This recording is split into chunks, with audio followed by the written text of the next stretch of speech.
Yeah. Xin chào tất cả mọi người. Chào đón mọi người đã đến lại với vòng tay cha mẹ Việt tối hôm nay. Thì chương trình rất là hân hạnh được đón mời cô Ginger Kwan, cũng là một người phụ huynh đã làm quen với Oanh cũng khá lâu rồi.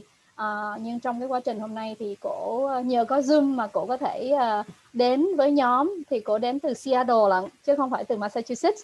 Cho nên là cái thời gian của cổ hiện bây giờ chỉ mới 3 giờ chiều thôi.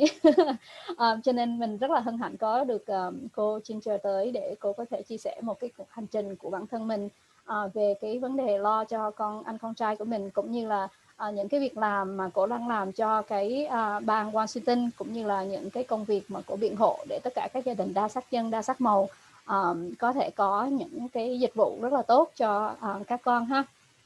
Thì cái chương trình cổ nói thì tất cả mọi người nếu mà ai có câu hỏi thắc mắc đó thì có thể gõ trong ô chat hoặc có thể là unmute mình. Thì chương trình tối hôm nay sẽ được broadcast trên Facebook Live, cho nên nếu mà anh chị nào không muốn cộng đồng mạng thấy mặt của mình á thì anh chị có thể tắt video đi ha.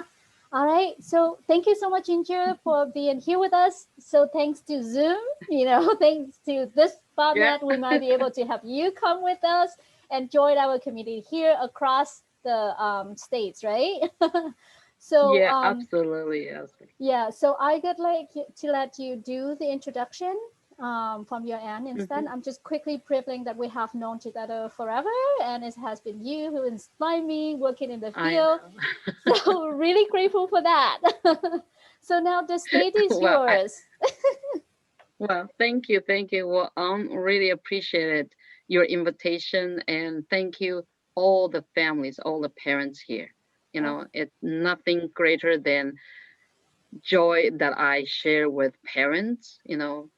I might look young, but actually I'm quite old now. So through my presentation, you will know how old my son is.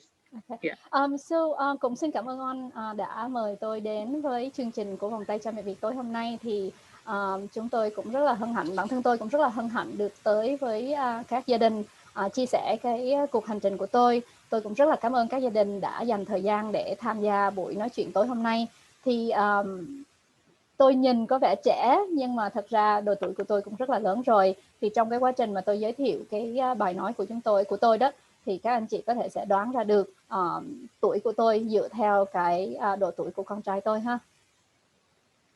Yeah, so before I started, I would like to know you better. So I hope that, in my presentation can be something you can relate it to. Thì trước khi tôi bắt đầu đó thì tôi cũng muốn biết anh chị một chút xíu để mà chúng ta có thể kết nối cũng như là tạo cái mối quan hệ trước cái buổi nói chuyện này ha. Yeah, so if I get to know like your name, the disability of your child, if there's any diagnosis, and also one thing that your child like to do. Dạ, thì như ở trên màn hình đó thì anh chị có thể chia sẻ tên của mình. Nếu mà con của anh chị có cái khuyết tật mà có chẩn đoán rồi đó thì anh chị cũng có thể chia sẻ một chút xíu, cũng như là một cái điều gì đó mà con của anh chị rất là thích làm ha. Thì vì cái nhóm mình hiện bây giờ nhỏ đó thì anh đề nghị là mọi người có thể unmute mình rồi mạnh dạn nói. Nếu mà ai không ngại nói thì có thể gõ vào trong ô chat box thì anh có thể monitor cũng được ạ. Anh chị cứ mạnh dạn chia sẻ. Hi, Granger. It's good to meeting you. My name is Hanh Kwan. I had a son with 16 years old. He diagnosed with autism since he was 1.5. Right now, I think the most interest he want to, to play with is that electronic, like computer, phone, iPad. Anything regarding to the electronic device. That sounds great. Like game, video game, Sounds like he has some good skills there. So awesome. Yeah. Thank you. Dạ, thì anh dịch lại nhanh chút xíu ha. Thì anh Quân, con trai 16 tuổi, có chẩn đoán là hội chứng tự kỷ. Thì cháu rất là thích tất cả những cái công cụ cũng như là thiết bị điện tử. Thì cháu rất là giỏi. Thank you anh Quân. Yeah, somebody else? Ai có thể tiếp được không ạ?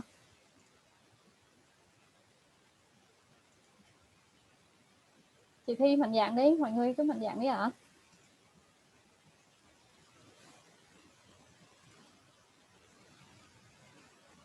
Nếu không thì anh chị có thể gõ vào trong ô chat box cũng được.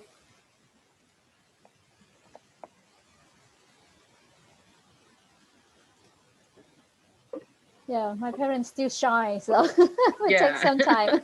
I understand. Yeah. But it's okay. I won't bite you. We are so far away. Yeah, I know. Yeah, one day we would have that sharing, right? Our parents from us would meet your parents in Washington D.C. Yeah, for sure. absolutely. Absolutely. Yeah. We have many Vietnamese families here. We are serving in Seattle as well. Yeah. Right, right. Yeah. Okay. Có anh chị nào muốn chia sẻ thêm chút xíu được không ạ?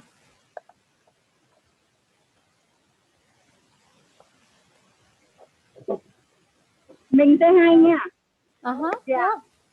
Hi everybody. My name is Thac Kwan, and mother of 12 years old son with autism.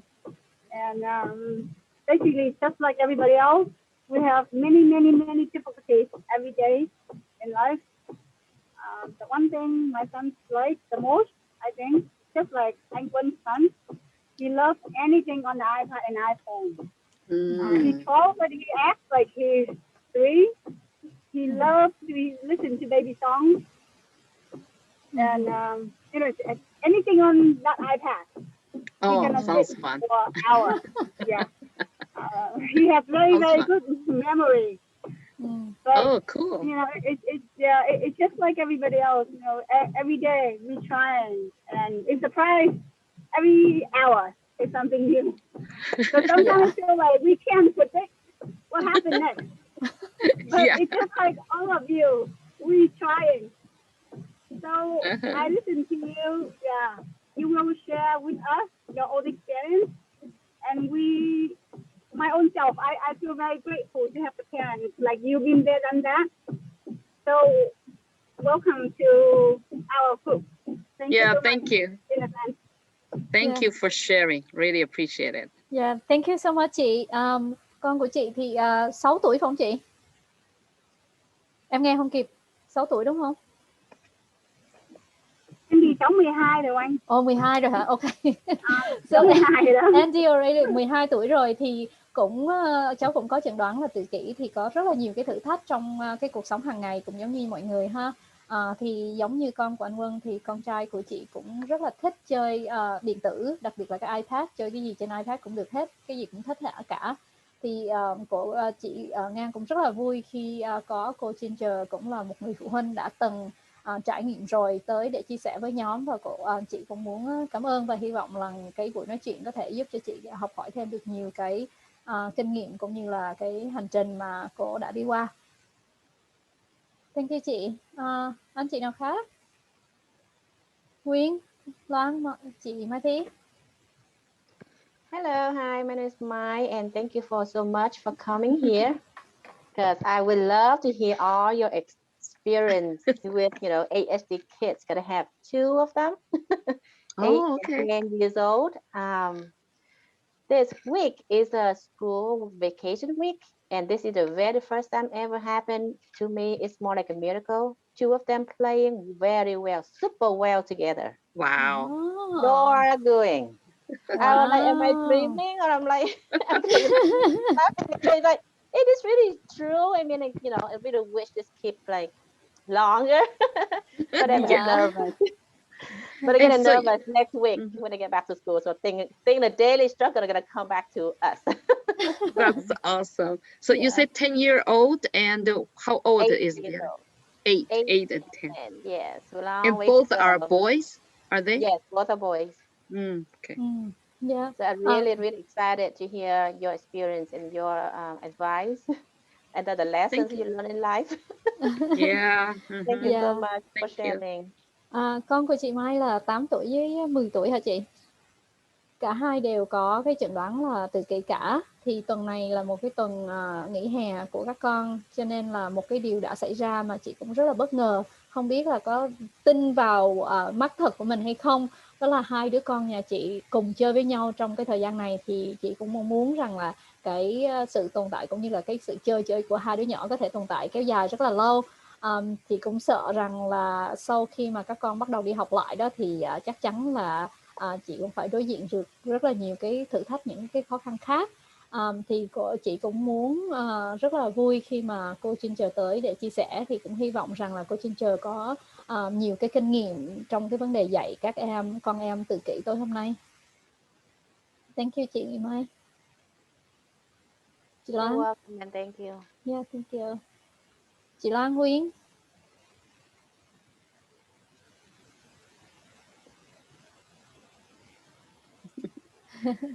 It's okay if they don't feel comfortable to share, that's fine. But when I'm presenting, feel free, any questions they have, always jump in, and then we will try to have a discussion. So don't be afraid, just raise your hand, or you just unmute yourself and talk. Would you please? Yeah. Yeah. Cho nên tôi rất là khuyến khích các anh chị rằng là nếu mà anh chị không ngại, không có muốn giới thiệu những cái thông tin ban đầu này đó, thì trong cái quá trình nói chuyện của tôi đó thì tôi rất là mong muốn là các anh chị cứ mạnh dạn đặt câu hỏi, cũng như là mạnh dạn unmute để nói. Thì tôi rất là mong muốn có cái cuộc trò chuyện thật sự, chứ không chỉ là một mình tôi nói không thôi ha. Okay, so I was started, you know my name is Ginger, and what you see here is my son, Mikkel. Mikkel is now 25 years old and he has autism. Already. Wow. Yeah. Yeah, so tên của tôi là Ginger, thì như anh chị đã thấy tên của tôi ở trên màn hình ha. Ngay trên màn hình hiện bây giờ đó là hình ảnh của con trai tôi, tên là Michael, cháu năm nay đã 25 tuổi rồi. Yeah, and this is when he was younger, way much younger, that you can see. This is our family picture when he was much younger, and this, our family has 5, my husband and I, and my son, my daughters. I have 2 daughters. The one in the middle that you can see, this one is my oldest daughter, and this one is the youngest daughter, and both of them, they love their brothers. They look so much like you. Thì hình ảnh ở trên màn hình đó là hình ảnh của gia đình tôi ha. Cái hình đầu tiên là cái hình mà lúc mà con trai Michael của tôi rất là nhỏ. Cái hình giữa là cái hình cháu nó lớn hơn một chút xíu rồi. Thì tôi có 3 đứa con, 2 đứa con gái, đứa mà bận áo xanh đứng sát tôi đó là đứa con gái đầu. Thì 2 đứa con gái của tôi đều rất là yêu thương cháu Michael, là đứa mắc hội chứng tự kỷ. Yeah. And these are the staff and people that I work with at Open Doors for Multicultural Families. Còn đây là tất cả những cái nhân viên mà tôi làm việc ở cái tổ chức của tôi gọi là Open Door for Multicultural Families ở bang Washington. Yeah, and always see myself as a family first, right? I'm a parent, and even though I am the executive director of Open Doors for Multicultural Families, but to me, being a parent is the most important calling in my life. Thì như anh chị đã biết, mặc dù tôi là giám đốc điều hành của tổ chức này, nhưng mà tôi vẫn nhìn thấy bản thân tôi là một cái người phụ huynh trước, là một người mẹ trước, là một cái người đã đi trước, cũng có những cái đứa con cùng đồng hành với các anh chị. Thì cái đó cũng là cái vai trò mà tôi cảm thấy khi mà tôi giới thiệu về bản thân tôi thì luôn luôn là một người mẹ có một đứa con khuyết tật. Đó là cái điều mà tôi muốn dẫn dắt cũng như là muốn chia sẻ với tất cả các anh chị tôi hôm nay. Yeah, and some of the work that I did at Open Doors for Multicultural Family that is shown over here in the pictures. And like these 2 are my wonderful co-workers, and they are also parents as well. And, and these 2 are legislators we worked with. And the next one here, the pictures shows a language access bill that our organization pushed forward and signed by our governor in Washington State 2 years ago. Wow, congratulations. Thì như anh chị đã biết thì trên hình đây là những cái công việc mà chúng tôi cũng như cái tổ chức của chúng tôi làm. Cái hình đầu tiên đó, như anh chị thấy thì 2 người này cũng là đồng nghiệp của tôi. Bản thân của 2 người phụ nữ này cũng là phụ huynh, cũng là người có con khuyết tật. tham gia với cái tổ chức của chúng tôi. Cái hình thứ hai bên dưới đó thì là những cái người làm luật của bang. Còn cái hình mà đông người nhất đó là cái ngày mà ông thống đốc của bang Washington ký cái luật ban hành cung cấp cái dịch vụ về ngôn ngữ. Thì như anh chị đã biết là cái tổ chức của chúng tôi là cái tổ chức đứng ra để yêu cầu bang Washington đó luôn luôn hỗ trợ cái nguồn cung cấp cái dịch vụ thông tin về ngôn ngữ, chẳng hạn như là người thông dịch cũng như là phiên dịch đó, cho tất cả các gia đình mà tiếng Anh không phải là cái tiếng mẹ đẻ. Thì trong cái hình ảnh này là cái hình cách đây 2 năm ông thống đốc đã ký ban hành cái luật đó. Yeah, so what you can see here really is I'm a parent first and move on to become the advocate, to advocate for my son, to help my son, and then gradually to help others to become the community leader and the open doors for multicultural family director. Thì như mọi người biết, cái hành trình của tôi đầu tiên vẫn là một người mẹ lo cho con của tôi. Sau đó thì tôi trở thành một cái người biện hộ để yêu cầu nhà trường cũng như là các tổ chức cung cấp cái dịch vụ cho con của tôi. Sau đó thì tôi hỗ trợ cho những người phụ huynh khác, những người phụ huynh cũng có con đồng cảnh với mình. Sau một thời gian nữa thì tôi trở thành một cái người lãnh đạo cho cộng đồng, có nghĩa là cái người mà đại diện để lên tiếng nói cho một cái cộng đồng khuyết tật, và đã trở thành một cái người giám đốc điều hành của cái tổ chức Open Door, là cái tổ chức mà tôi đã sáng lập ra luôn. Yeah, so that's why I think, it's a journey. Life is a journey as a parent, and we can do more than just being a parent ourselves. Thì cuộc đời giống như là một cuộc hành trình như vậy đó. Thì làm cha làm mẹ cũng vậy, nó cũng là một cái hành trình của chúng ta. Thì không chỉ là làm những cái gì đơn thuần cho con của mình, nhưng mà trong suốt hành trình này mình cũng thể làm rất là nhiều thứ cho những người khác nữa. And just like everybody here, you are all parents, right? And we all love our children. And it is our children give us the strength, give us the power, and also determination to do something beyond what we think we are capable of. Là người làm cha làm mẹ thì tôi cũng nghĩ rằng là các anh chị cũng giống như tôi, tin tưởng các con của mình, và các con của mình là cái nguồn cảm hứng, là cái nguồn sức mạnh, cũng như là cái lòng quyết tâm mà có thể mang tới cho bản thân người làm cha làm mẹ, để chúng ta có thể vượt qua tất cả những cái khó khăn để hỗ trợ cho các con của mình. Yeah, and raising a child with autism, as all of us here we know, it's not easy, right? It's so difficult. And there's no difference. I'm the same way. No difference. Và tôi biết cũng giống như tất cả các anh chị, khi mà chúng ta nuôi dạy một đứa con mắc hội chứng tự kỷ đó thì rất là khó khăn, không có đơn giản tí nào cả. Thì bản thân tôi cũng giống như các anh chị, không khác nhau tí nào. Nuôi dạy một đứa con rất là nhiều vất vả.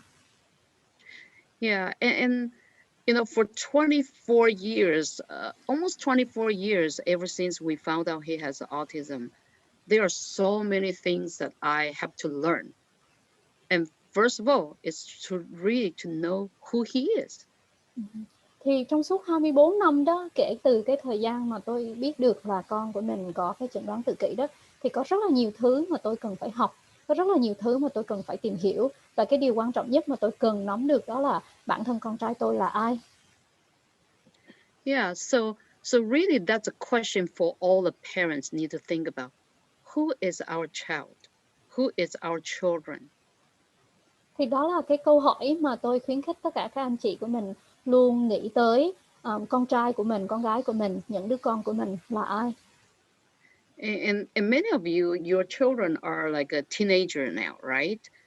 And when we think about when they are younger, there are things that they do something, we feel like, oh my goodness, how can you do this? I was irritated. And like Mikkel, same thing. I think you guys will have similar challenges because Mikkel doesn't talk. He doesn't communicate verbally at this point still. Thì cũng giống như anh chị, tôi biết rằng một số anh chị cũng đã có các con đang ở cái độ tuổi thanh thiếu niên đó.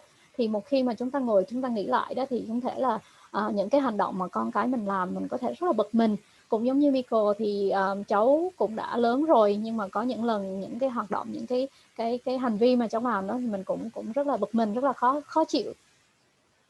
Yeah, and he still needs 24 hours support to prepare food for him, making sure that he takes shower and make sure that he chooses the clothes that is appropriate according to the weather.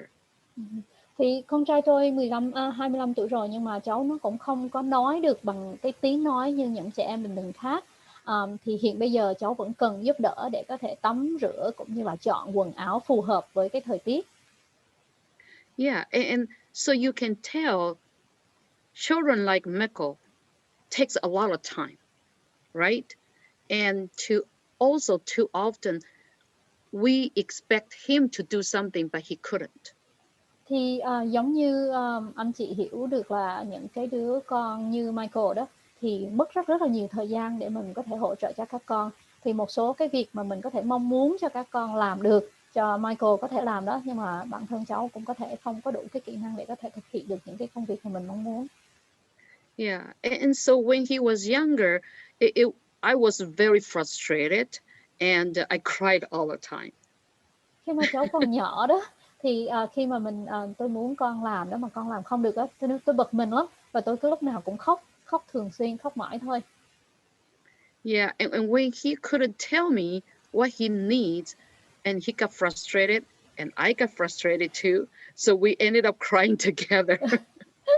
Thì vì là cháu không có ngôn ngữ, cháu không có đủ khả năng giao tiếp để nói cho tôi biết rằng là cháu đang cần cái gì, cháu đang gặp khó khăn cái gì đó, thì bản thân cháu cũng giận dữ, bản thân tôi cũng giận dữ, cả hai đều giận dữ, và thế là cả hai cùng khóc với nhau.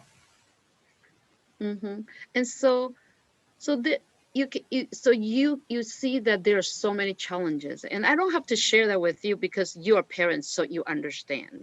But what I would like to share with you is how I turn myself around, in terms of my perspective, in terms of my expectation of him. Thì tôi biết rằng là tất cả các anh chị tham gia tối hôm nay đều là người làm cha làm mẹ, thì có thể là anh chị có thể hiểu được cái đồng cảnh đó, thì tôi không muốn chia sẻ quá nhiều cái thách thức mà tôi phải vượt qua. Có điều tôi muốn chia sẻ tối hôm nay đó là làm thế nào từ những cái trải nghiệm đó mà tôi có thể chuyển đổi bản thân mình để mình có thể vượt qua được, để mình có thể trở thành người khác, cũng như có một cái cách nhìn khác để hỗ trợ cho con trai của tôi, cũng như là có những cái kỳ vọng khác nữa để giúp cho con trai của mình. Yeah, and so in spite of those challenges, I started to focus on what he likes to do. Và mặc dù tất cả những cái thách thức và cái khó khăn đó, tôi xoay chuyển vào cái vấn đề là tập trung xem thử là con có khả năng làm được cái gì. Yeah, hoặc là thích and làm gì. also look at him as who he is, and not for me to change him. Cái quan trọng là tôi phải xem thử là bản thân cháu là ai, rồi chấp nhận cháu, chứ không có phải tìm cách để thay đổi đứa con của mình. And so once I changed the attitude and also expectation in different ways, then I started to identify and discover all the good things that he is able to do. Một khi mà tôi đã thay đổi được cái thái độ, cũng như là thay đổi cái kỳ vọng, cũng như cách nhìn về đứa con trai của tôi đó, thì tôi bắt đầu nhận thấy ra rất là nhiều điều mà con trai của tôi có thể làm được, cũng như là thích làm. Yeah, so for example, in this picture you see that he participated in Special Olympics, and he's a runner. At that time he got a goal, and it was an interesting goal that he got it. Thì như cái tấm hình ở bên tay trái đó, thì anh chị thấy đó là cháu có được cái huy chương vàng ha. Cháu tham gia chạy trong cái chương trình Special Olympics, thì cháu đã được cái giải huy chương vàng, cũng là một cái giải huy chương rất là đặc biệt. Yeah, and you can see that his sisters are supporting him, right? They all came to the Special Olympics to cheer him up. And then at the same time, when his younger sister participated in the skating event, he came to support her as well. And so it becomes part of the family activities that we don't separate anybody. Thì như cái hình trên đó anh chị thấy đó là hai đứa chị của nó, cũng đến để hỗ trợ cho em trai của mình, động viên cho em trai của mình ở các cái cuộc tham gia ở Special Olympics. Cái hình ở dưới đó là khi em gái của nó tham gia cái chương trình trượt băng đó, thì cháu Michael cũng tới để hỗ trợ. Thì chúng tôi luôn luôn tổng hợp tất cả các gia đình, luôn luôn mời tất cả các gia đình cùng với nhau như một gia đình thực thụ, chứ không có tách riêng ra là con khuyết tật hay là không khuyết tật.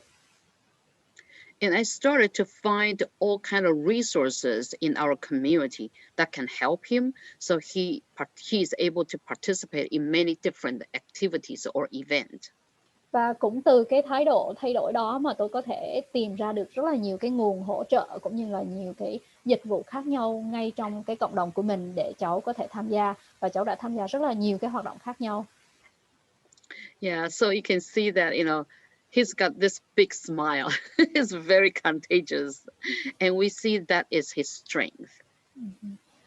Thì như anh chị thấy trên hình đó, thì cháu có một cái nụ cười rất là truyền cảm, có nghĩa là khi mà thấy cháu cười là mình cũng cảm thấy là vui ha. Thì đó là một cái sức mạnh cũng như là một cái niềm mà chúng ta dùng nó để dựa vào đó để có thể hỗ trợ cho con trai của mình nhiều hơn. Yeah, so earlier when I asked you guys what does your child like to do, and that's exactly what I have to learn what Michael likes to do. But if I don't provide opportunities for him, he will never try to do anything, right? And so then we started to try ski. He does Special Olympics. He learned how to row boat, and he loves rock climbing and riding bikes with his father. Wow. And he bowls as well. He does bowling. So all of this kind of activity is because we provide opportunities for him. Thì như ban đầu đó, khi mà tôi hỏi các anh chị là các con của anh chị thích làm cái gì, thì đó cũng là một cái cách mà tôi phải dành nhiều thời gian để mà tôi có thấy được và hiểu được là con mình thích làm gì, và tạo mọi điều kiện cũng như là mọi cơ hội để con mình có thể tham gia tất cả những cái hoạt động khác nhau. Như anh chị thấy trên hình đó, thì cháu đi trượt tuyết nè, cháu đi bơi lội nè, cháu đi đạp xe đạp nè, cháu cũng rất là giỏi cái chuyện leo lên núi đá đó, leo rock climbing á. Rồi cháu thích chơi bowling nữa. Thì chỉ vì có nhiều cái cơ hội cũng như là điều kiện để cháu tham gia thì cháu mới có cái dịp cũng như là có cơ hội để phát huy cái khả năng của mình trong những cái môn thể thao thể dục này. Yeah, so basically I become the bridge between him and the many opportunities. Thì bản thân tôi đã trở thành một cái cầu nối cho cháu Michael với rất là nhiều các cơ hội khác. Yeah, and to be the bridge is sometimes you might be frustrated, and because you don't know how to, get to those services. Là một cái cầu nối có thể là lắm lúc cũng rất là mệt mỏi, bởi vì mình cũng không có hiểu được hết, cũng như là không có thể nào mà tận dụng cũng như là có thể tạo cơ hội cho con mình có tất cả các dịch vụ cũng như là tất cả các hoạt động cũng như là cái cơ hội mà mình muốn cho con mình. Yeah, but as a parent, we have to think about it. If 20 years later we want our child, our sons or daughter to have a good life, we have to prepare right now. And so some of the challenges we might have as parents, we need to figure out how to remove those challenges in order for us to help our sons or daughters. Thì là người làm cha làm mẹ đó, thì ai cũng mong muốn rằng là con của mình có một cuộc sống tốt đẹp khi mà các con ở độ tuổi trưởng thành là 20, 21, 22 gì đó. Nhưng mà để đạt được cái điều đó thì chúng ta phải chuẩn bị cho các con ngay từ thời điểm này. Chúng ta phải tạo điều kiện, chúng ta giúp các con ngay từ thời điểm này, chứ chúng ta không có thể nào chờ tới đó được. Thì mặc dù có thể rất là khó khăn, có thể rất là nhiều cái trở ngại, nhưng mà mình phải chuẩn bị cho các con thì các con mới có được một cuộc sống tốt đẹp khi các con ở độ tuổi trưởng thành. Và phải bắt đầu ngay từ lúc này. Yeah, so for Michael, when we started to give him more opportunity to learn and to participate in the community, then he started to develop good skills, which is to get along with people. Thì giống như Michael đó, thì càng được tiếp xúc, càng có nhiều cơ hội ở trong cộng đồng càng nhiều, thì cháu càng phát triển rất là nhiều cái kỹ năng khác nhau. Thì hiện bây giờ cái kỹ năng mà cháu đã phát huy được đó là cháu có thể hòa hợp được với rất là nhiều người khác trong cộng đồng. Yeah, and earlier when I was talking about, I kind of changed my perspective or expectation of him, right? So it's different perspective or expectation, but it's not to lower down our expectation to our sons or daughters. Giống như khi nãy tôi có nói rằng là tôi phải thay đổi cái cách nhìn nhận cũng như là thay đổi cái mong đợi về cái đứa con của mình. Thì cái vấn đề ở đây là chúng ta phải có cái cách nhìn nhận cũng như là có cái mong đợi cũng như là có cái cách nghĩ rằng là con mình nó có khả năng nhiều hơn so với những cái thực thụ mà ban đầu mình có thể cảm thấy là khi mà thường là cha là mẹ mình nghĩ là con bệnh đó thì có thể là không có nhiều đó, nhưng mà mình thay đổi cái đó đi, mình kỳ vọng cao hơn một chút xíu thì mình tạo cái cơ hội cho con của mình phát triển tốt hơn. Yeah, so for many years, we always base on what he likes to do and think about what he likes to do as a good skill and build on those skills. And then eventually we think about what are things he can do after his life, after school, what he can do. And that's what leads to his employment. Cho nên là tôi luôn luôn tập trung vào cái vấn đề mà con thích làm cái gì. Rồi từ những cái thích làm cái gì đó chúng tôi sẽ cho cháu làm và dạy cháu làm. Rồi xem thử là qua những cái hoạt động như vậy cháu học được những cái kỹ năng gì. Rồi từ những cái kỹ năng đó có thể tạo cho các con của mình có nhiều cái cơ hội. Thì với con trai của tôi thì sau nhiều cái thời gian, sau nhiều cái lần thử nghiệm, sau nhiều cái cơ hội để con học cũng như là xây dựng cái kỹ năng của mình thì điều đó dẫn tới cái vấn đề là con của mình có thể có cái cơ hội làm việc khi mà con tốt nghiệp trường học. Yeah, it's very important that we talk to our children in a way that we believe that they can do it. We believe that they are great, they are awesome, they are excellent. Quan trọng là khi mà chúng ta nói chuyện với con của mình thì luôn luôn là chúng ta phải tin rằng là con của mình có tiềm năng, con của mình có thể làm được, con của mình là rất là tuyệt vời, con của mình có thể làm được nhiều thứ khác nhau. Thì đó là cái cách mà chúng ta trao đổi cũng như là nhìn nhận con của mình thì mới có nhiều cái cơ hội để chúng ta giúp cho con mình nhiều hơn. Yeah, so we encourage our son, we literally talk to him, Michael, you are going to work. You're going to learn how to work. You are going to work. And we never say anything like, oh, you cannot do this, you cannot do that. No, we always say that you do great. You can do it and try it again. It's time to go to work. Let's go to work. We're going to do this. And it's setting that kind of high expectation, but to the degree that he is capable of doing. Thì giống như con trai của tôi đó thì lúc nào chúng tôi cũng nhắc nhở với cháu rằng là con có thể làm được điều này, con có thể làm được, con có thể có được công việc làm sau này. Thì luôn luôn dùng những cái lời nói mà khách quan đó để hỗ trợ cũng như là động viên con trai của mình. Thì mình lúc nào mình cũng khuyến khích cho con của mình cả, ngay cả Michael cũng vậy. Không phải là mình nói là ồ con không có thể làm được cái này, con không thể làm được cái kia, thì thay đổi đi, không có nói như vậy mà nói là ồ con sẽ làm được. Hãy tới giờ làm việc rồi chúng ta hãy đi làm ha. Thì sau nhiều thời gian khi mà chúng ta có những cái cách nói khách quan thì con của mình cũng có cái điều kiện và chúng ta có những cái kỳ vọng cao. Tuy nhiên trong cái kỳ vọng của mình cũng thấy được là cái kỳ vọng đó không quá so với cái kỹ năng cũng như là cái khả năng mà con mình có thể có được. Yeah, so this is a video of Michael works at Papa John's. I don't know if I'm able to, oh, sorry, no, go back. Let me see if I can play the video. Yeah, if not, I can share. If you play, then is it possible? Let me see if I can play. Hold on. Yeah, why don't you play first? Yeah. Okay, let me go to.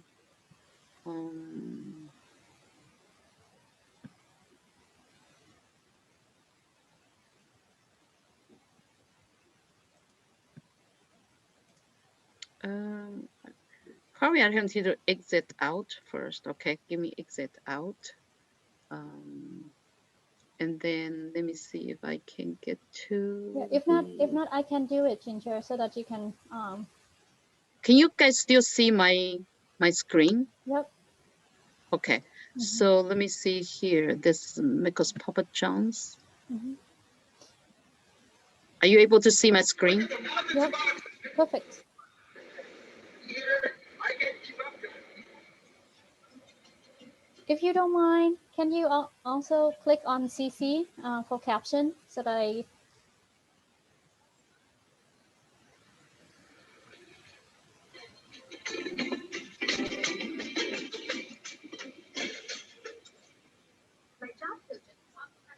Thì đây là đoạn video của Michael đang làm việc ở một cái quán làm pizza ha. My pizza, and they help.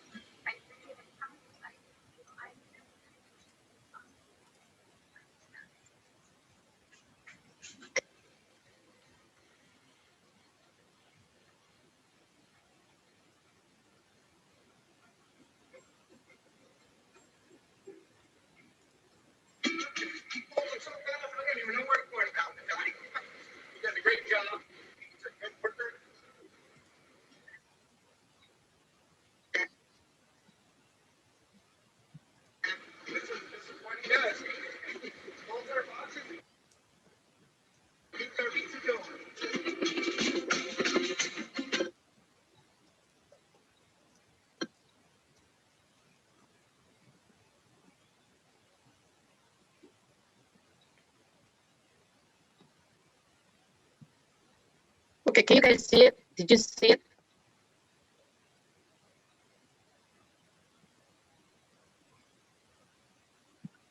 Yeah, we can still see it, but the sound is not so good. So maybe if you don't mind, can you recap a little bit about that video? Okay, sure.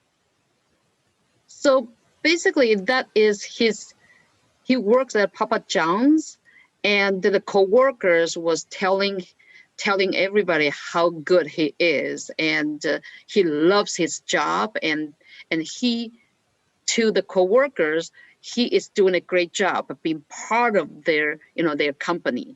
And these are something that we see him feel very good about himself. And because he know going to work, he is earning something.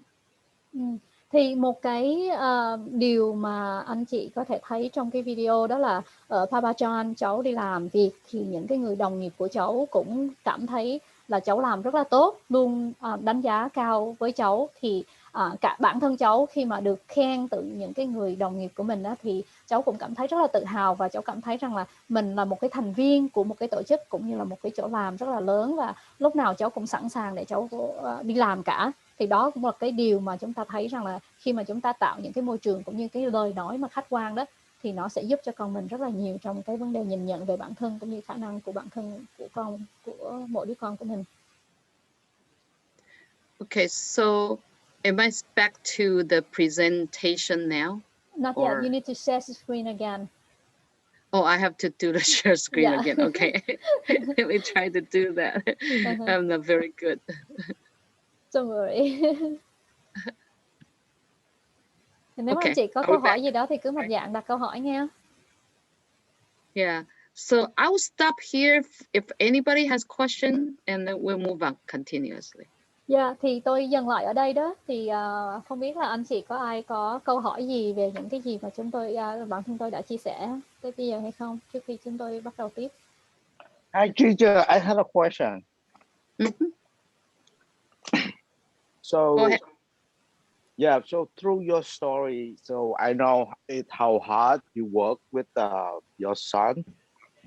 Would you please share that, like, how you guide it and repair and help him to learn the skill based on his strength, so we can see he achieve the goal? Like right now, like he can walk in at the pizza place. Would you share that, like your experience, so the parent like us, so we can learn and help our children to, moving forward in right direction? Thì câu hỏi đó là tôi biết rằng là cô đã làm việc rất là nhiều, rất là cực lực để mà có được cái ngày hôm nay cho anh Michael đó. Thì muốn hỏi cái Thâm là Ginger có thể chia sẻ một chút xíu về cái trải nghiệm của bà cũng như là cái kinh nghiệm cụ thể là chúng ta nên làm cái gì để chúng ta có thể tạo dựng những cái kỹ năng cần thiết cho con của mình để ngày hôm nay con của anh Michael có khả năng làm việc ở cái tiệm pizza. Yeah, and thank you for the question. First of all is we need to think about each one of us just look into ourselves as a person. What will motivate you to do things? Is that people tell you what you cannot do, you did very bad in this or that, or you are not good enough. Or when people tell you, say, wow, you're amazing, you can do this. That's something I don't know, you know, and you have the skills. And if we get encouragement from people, we tend to do better. And there's no difference than our children, right? And so number one, from my perspective, is that always find something good that they are doing. Trước tiên để trả lời câu hỏi của anh thì rất là cảm ơn anh đặt câu hỏi này. Thì bản thân tôi là muốn chia sẻ rằng là trước khi mà chúng ta nhìn nhận một con người thì chúng ta hãy nghĩ về bản thân mình cũng vậy. Nếu mà bản thân mình khi mà ai đó nói mình là con tệ quá, con không có làm được cái này, con không làm được cái kia, thì tự nhiên ngay bản thân mình cũng không có muốn là có cái động lực để làm cái gì cả. Nhưng khi mình nói con tốt lắm, con có thể làm được, con làm được điều này, con làm được điều kia chẳng hạn, thì khi mà mình động viên con mình, khi mà mình thấy được là con mình có những cái điểm ưu thế nào đó và mình dùng cái đó để mình làm cái nguồn lực để mình hỗ trợ cho con mình, thì bản thân đứa con nó cũng sẽ dùng cái đó để nó hỗ trợ và nó tạo ra cái môi trường khác để hỗ trợ cho bản thân của nó luôn. Yeah, and the other thing is that we need to kind of change our mindset, culturally. Okay, culturally, I grew up as a Chinese. We tend to tell our children they're not doing good, right? If our children, for example, they take a test, if they get a 90%, and we're gonna say, what happened to that 10%? That's the culture I grew up with, and I have to overcome that. Yeah. Cái quan trọng là bản thân mình làm cha làm mẹ, mình có thể phải thay đổi được cái cách nhìn, thay đổi cái tư duy phát triển của mình đó. Bởi vì tôi là bản thân xuất thân là người Tàu, thì như anh chị đã biết thì cái kỳ vọng trong cái vấn đề học vấn của tôi cũng rất là lớn.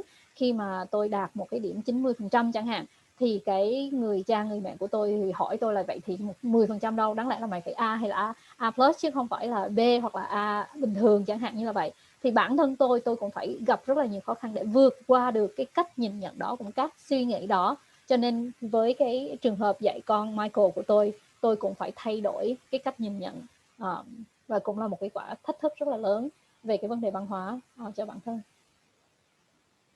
Yeah, and the other thing is that I think we need to communicate with our sons or daughters and assume that they understand what we say.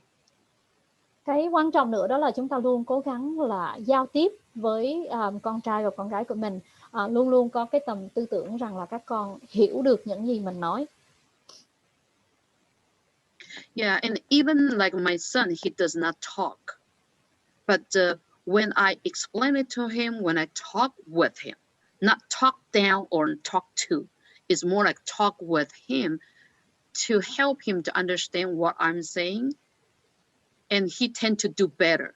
And I know he understands, even though he couldn't express, how he felt or what he think to me. But I know he knows, he understands. And that is very important for us as parents.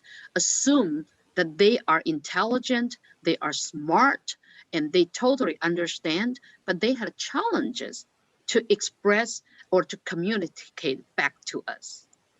Thì giống như Michael, anh không có nói được, nhưng mà khi mà nói chuyện đó thì tôi luôn luôn xem con trai của tôi như một người ngang bằng. Tôi nói chuyện cùng với con trai của tôi, chứ chúng tôi không có nói theo cái cách là con tôi là một cái đứa khuyết tật không hiểu gì cả, mà luôn luôn là chia sẻ, trao đổi và nói chuyện. Và tôi biết rằng là con của tôi hiểu tôi rất là nhiều, mặc dù cháu nó không có đủ khả năng để nó phản hồi trở lại cũng như là phản ứng lại những gì mà tôi nói. Nhưng mà tôi biết là khi mà mình nói như vậy và mình càng trao đổi, càng nói chuyện càng nhiều, càng nghĩ rằng là luôn luôn có cái tin tưởng là con mình rất là thông minh, con mình có nhiều cái kỹ năng, con mình có nhiều cái tiềm năng, cái kỳ vọng đó, thì sẽ giúp cho con mình có thấy được những cái điểm mạnh và ưu thế của con mình. Yeah, and if we can treat our children that way, they will become a very happy, as when they grow up, and they will have a very good personality, right? And what gets a person a job is because they get along with people.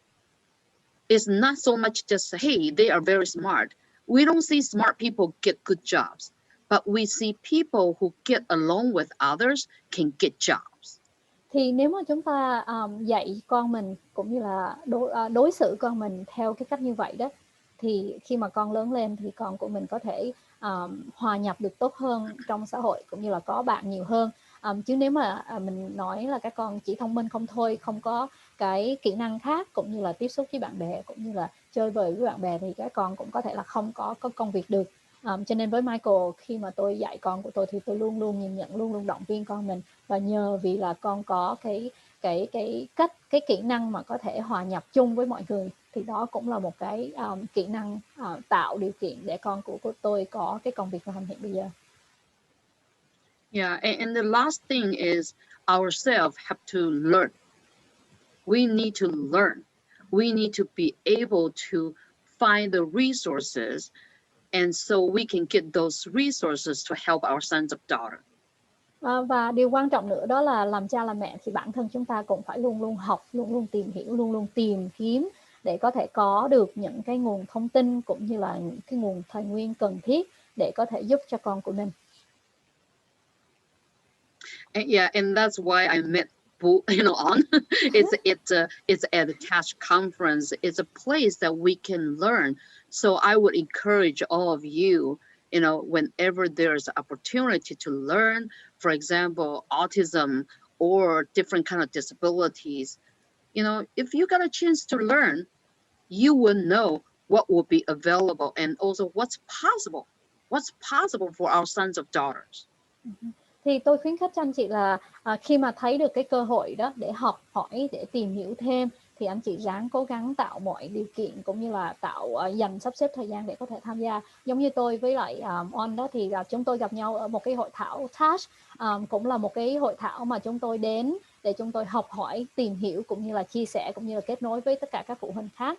Cho nên tôi khuyến khích các anh chị là cố gắng tìm hiểu tất cả những cơ hội cũng như là tìm kiếm tất cả những cái cơ hội mà chúng ta có thể học hỏi được, có thể hiểu thêm về cái hội chứng tự kỷ, hiểu thêm về các dạng khuyết tật khác, hiểu thêm về tất cả những cái dịch vụ cũng như nguồn tài nguyên hiện có. Thì chính khi chúng ta có thể học hỏi được, chúng ta thấy được nhiều cái cơ hội như vậy, thì chúng ta mới thấy được là cái gì có thể có được cho con của mình, mới có thể giúp cho con mình được nhiều hơn. Yeah, I didn't know at the beginning, but ever since I found out Michael has autism, every year, whenever I have opportunity, I will learn. I will read a book. I will go online to do some research. And if there's a conference I can attend, I will go. And because I go to learn, I force myself to learn. So as a result, I know his autism. I know how autism impact him. And I am able to talk to others to get support because I know what are the things he needs. Thì giống như bản thân của tôi đó, khi cái ngày mà tôi biết được con trai của mình được chẩn đoán là cái hội chứng tự kỷ đó, thì tôi tìm đủ mọi cách để tôi có thể học để tìm hiểu thêm về cái hội chứng tự kỷ đó, cái hội chứng đó nó ảnh hưởng ra sao với con của mình. Thì tôi đọc sách, tôi tham dự hội thảo, tôi nghe đài, tôi làm nghiên cứu, tôi làm bất cứ những cái gì, tôi phải ép mình học hỏi thêm, tìm hiểu thêm để mới hiểu được rằng là cái mức độ đó nó ảnh hưởng con mình như thế nào. Thì sau khi mà mình hiểu được rõ rồi đó, thì mình có thể trao đổi được với những người làm việc với con mình để biết được rằng là con mình cần cái gì và những cái dịch vụ nào cần thiết, và yêu cầu những cái người hỗ trợ đó giúp thêm cho con của mình. So did I answer your question? Thank you so much. I appreciate that, Ginger. And if you don't mind, I have another question. Sure. Okay, so as you know, if my son is 16, and the children with autism, we have many challenges, over the year at a certain point at their age. Did you have a challenging with Michael about educating him about sexuality, and how you overcome and help him learn and understand about that? Thì câu hỏi của anh Quân, câu hỏi của anh Quân đó là tôi biết là khi mà chúng ta làm cha làm mẹ của những các con mà có cái hội chứng tự kỷ thì chúng ta phải đối diện rất là nhiều cái thách thức khác nhau. Thì tôi muốn hỏi thăm Ginger cái trải nghiệm của cô trong cái vấn đề mà dạy về cái vấn đề tình dục cho con trai đó thì như thế nào? Thì không biết là Michael có những cái khó khăn đó hay không, và muốn Ginger chia sẻ thêm một chút xíu. Yeah, I thank you so much for the question. You know, teenagers, the sexuality is a huge issue. Thì với các con ở độ tuổi vị thành niên đó thì chắc chắn là cái chuyện sinh hoạt cũng như là giáo dục về vấn đề tình dục là một cái vấn đề rất là trăn trở của tất cả các phụ huynh. Yeah, and at the same time, we know our children, they will learn if you don't teach them. They're gonna learn somewhere else. Particularly, many of your children who loves computer, right? Who loves to get on internet. If you don't teach them right, they will teach themselves, or other people will teach them. And very often, those are the things you don't want them to learn. Thì tất cả các con của mình thì đứa nào nó cũng có thể học được cả. Thì nếu mà mình làm cha làm mẹ, mình không dạy cho các con, không hướng dẫn cho các con đó, thì nó sẽ tìm cách nó học ở những cái nơi khác. Hoặc là hiện bây giờ thì như mình biết, nhưng mà anh chị đã chiêu đổ rồi đó, thì tất cả các con đều rất là thích máy vi tính. Thì các con có thể lên mạng để các con có thể tìm hiểu, cũng như là các con có thể học được những cái người khác, mà những cái điều mà người ta dạy cũng như cái điều mà các con học trên mạng có thể là không phải những cái mà mình muốn các con mình học được. Thì cái quan trọng ở đây là làm cha làm mẹ chúng ta phải biết để dạy con mình. Yeah, and there are curriculums that people use to teach children or teenagers who have disabilities about sexuality, about puberty, you know, how they grow, what their body changes. And one thing I think very important is parents need to choose a curriculum that they feel like is aligned with their own value, their own culture, and you modify it and teach your sons or daughter. And you know, we have a lot of children, if parents don't talk to them, they learn something totally different.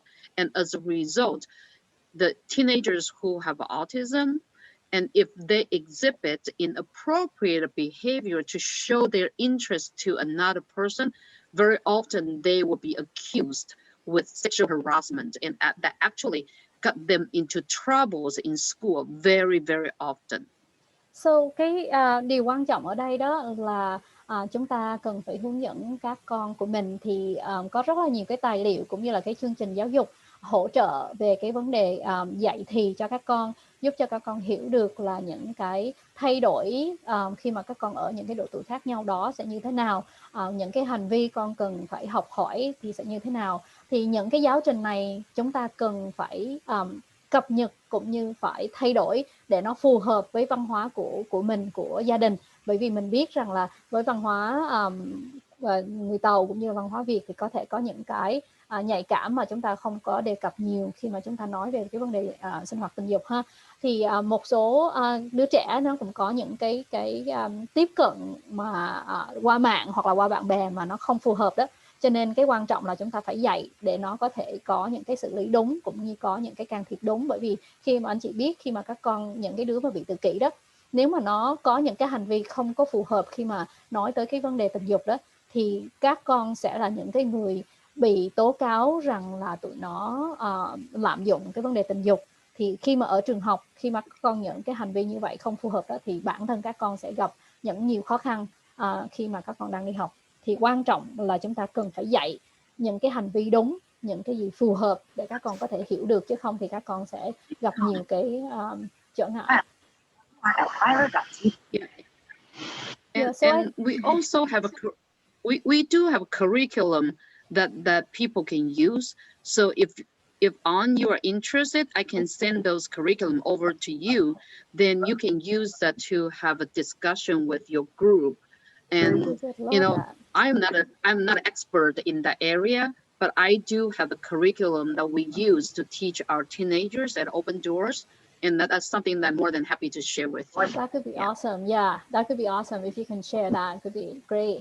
Yeah, thì bản thân tôi cũng như là cái tổ chức của tôi thì cũng có một cái giáo trình hỗ trợ cũng như dạy cho các em thanh thiếu niên về cái vấn đề sinh hoạt tình dục đó. Thì tôi sẽ sẵn sàng chia sẻ cho nhóm của mình để mình có thể trao đổi cũng như học hỏi cũng như nói chuyện với con của mình về cái vấn đề này ha.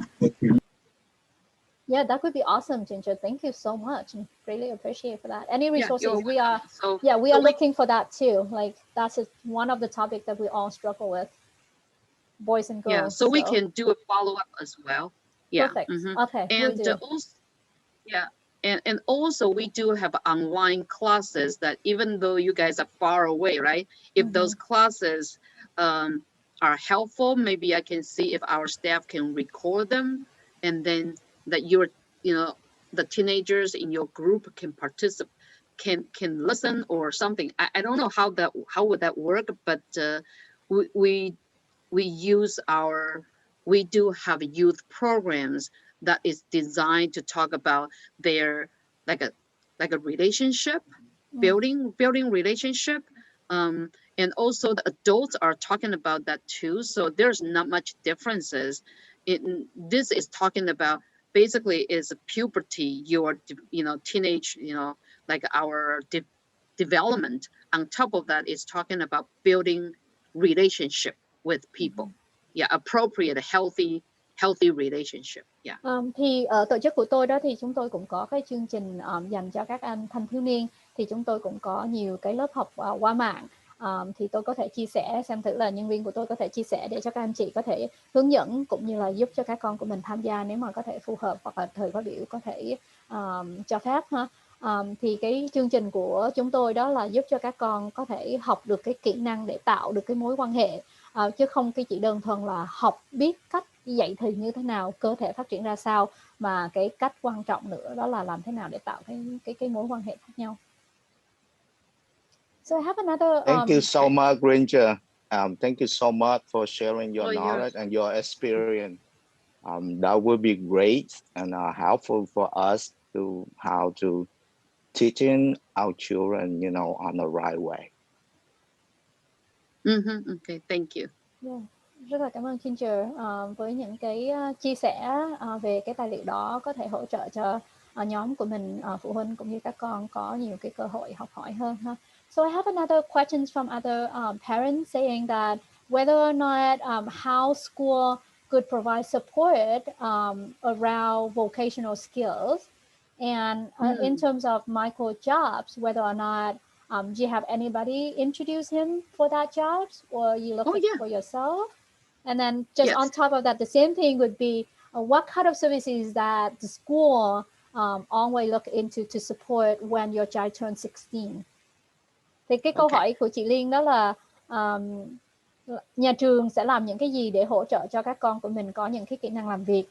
Khi các cháu 16 tuổi đó thì dịch vụ cụ thể nào nhà trường có thể hỗ trợ cho các con. Cái công việc của cháu Michael hiện bây giờ đó là cháu có được ai giới thiệu hay không? So first of all, I want you to just remember, if I forgot it, we have a curriculum, and that has been translated in Vietnamese as well. It's online. If you go to our website, you can access to it. You can download the resources. It's called the Life After High School, and there are four booklets, and it's all talking about preparing life after high school when they are still in school. So all the informations are there, and there are also videos have been produced in the YouTube and has over voice in Vietnamese as well. So awesome. Those are all free resources that you guys can get. And in that curriculum talks about how do you prepare your sons or daughter going to college or going to work, depends on their needs. Ok, thì trước khi mà tôi quên đó, thì tôi muốn chia sẻ với các anh chị đó là trên cái trang mạng của trang web của tôi đó, thì chúng tôi đã có một cái tập tài liệu gồm có 4 cái quyển sách nhỏ mang cái tựa đề là làm thế nào để chúng ta có thể chuẩn bị cho các con của mình ở cái độ tuổi trưởng thành, tùy theo kỹ năng của các con. Ví dụ như một số các con có thể vào được đại học đó, thì chuẩn bị như thế nào để giúp các con vào đại học. và các con đi làm thì chuẩn bị như thế nào để các con đi làm. Thì tất cả những cái tài liệu này đều đã được dịch sang tiếng Việt rồi, cũng như là một số cái đoạn video đều đã được lồng tiếng bằng tiếng Việt. Thì Oanh sẽ tìm và gửi cái địa chỉ link này cho các cả anh chị ha. Yeah, thank you so much for that. That would be awesome if we can have access to those. Yeah, and share that so you out. can follow up with me. If you couldn't find it, the Loris can help you to find it. Okay. But I want to answer this parent's question. For in Washington State, I believe in Massachusetts, the same. You should have employment services that is available for people with disabilities. And for parents, our children are still in school. When they turn age of 16, we got to have a transition IEP. Remember, transition IEP. Thì tôi ở bang Washington thì tôi nghĩ rằng là Massachusetts cũng giống như Washington, có nghĩa là ở khi mà các con có khuyết tật đó thì các con sẽ có cái người hỗ trợ về việc làm cũng như là chuyển tiếp. Thì ở độ tuổi 16 tuổi thì ở Massachusetts của mình thì khi các con 14 tuổi, nhưng các bang khác thì khi các con 16 tuổi thì mình sẽ làm việc với nhà trường để có một cái buổi họp gọi là Transition IEP, có nghĩa là buổi họp IEP chỉ xoay qua tất cả những cái vấn đề chuyển tiếp cũng như là cái kỹ năng chuẩn bị cho các con khi các con ra trường. Thì nhớ là anh chị nhớ là ở Massachusetts là it's 14. In Massachusetts we have 14 that we start transitioning. 14, okay.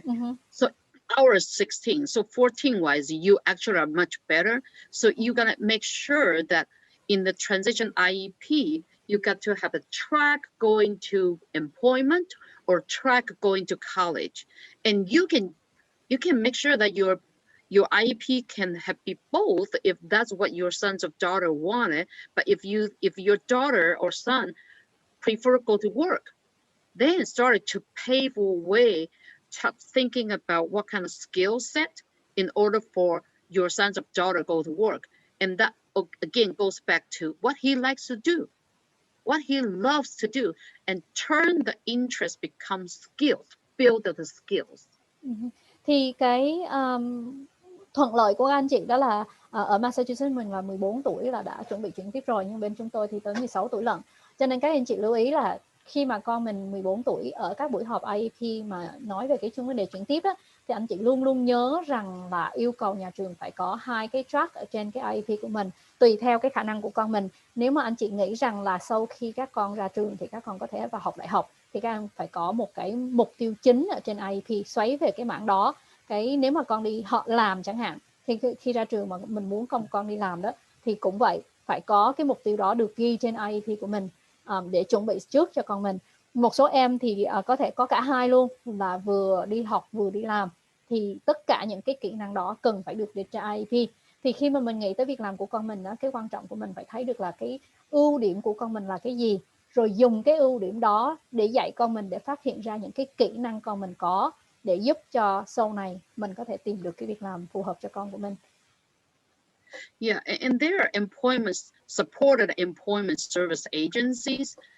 I don't know what your system is on. You probably know better, but in Washington State is we have supported employment service agencies that work with school together, with the funding come from the county, come from like a DVR together, so the employment coach, the job coach, can work with our sons of daughter and find a job that's kind of compatible to their skill set.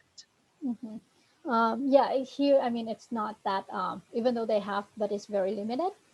Thì tôi nghĩ là ở bang của tôi thì cũng như là ở bang của Massachusetts thì tôi nghĩ rằng có rất là nhiều cái tổ chức mà chuyên về cái vấn đề hỗ trợ việc làm đó. Thì những cái tổ chức này người ta có thể phối hợp với nhà trường để phát huy ra cũng như là tìm hiểu tất cả những kỹ năng mà mỗi cái đứa trẻ đó cần đó, để giúp con của mình. Sau đó người ta sẽ kết nối con của mình với những người gọi là job coach, là những cái người này, những người đi cùng với con mình để tìm những cái công việc phù hợp và giúp cho con mình trong những cái ngày đầu khi mà các con mình thích nghi với công việc. Thì trong Massachusetts thì anh chị biết là mình sẽ có một cái số cái tổ chức như là MRC, thì nó sẽ có nhiều cái hướng dẫn để mà thì anh chị nào muốn thì em có thể chia sẻ cái thông tin đó để anh chị có thể tìm hiểu thêm ha, để mời họ tới làm việc với con mình, rồi những cái người đó sẽ phối hợp với nhà trường của con mình để họ có thể giúp con mình tìm kiếm phát huy những cái kỹ năng cần thiết cho các con. Yeah, like But I think the number one is a key. The key is parents' expectation. Do you expect your sons or daughter to go to work or not? And I can share one story. One Vietnamese families that, one of them I worked with, their son was the same age as Mikkel. And we knew each other, but then we went to different school. And after a while, when their son's name is Michael, my son is Mikkel. When we met each other, the parents didn't expect their son to go to work. They don't believe that Michael could go to work. Even though Michael is verbal, can communicate, and is really good with computers, like to do different things, but because parents don't believe that he could work, so they say no, he's not going to work. But after they know my son Mikkel, who still does not communicate verbally, and still have a lot of area needs support, not like Michael, but he is working. Mikkel is doing 2 jobs. Mikkel has 2 jobs, and they were amazed. It was like, how did it happen? I said, this is how you have to give him opportunity to go to work and believe in him. And after that, they did it. And so they started to participate. And a few months later, when I met with the parents again, the father was so happy. And because he said that Michael now is working at a Fred Meyer and is in the grocery store, and he was very happy. And so it's so different, because job brings joy to a person's life. It's not just because they make money or no money. It just boosts up your self-confidence, and you have opportunity to meet with so many people. Sorry, I speak too much. Too long.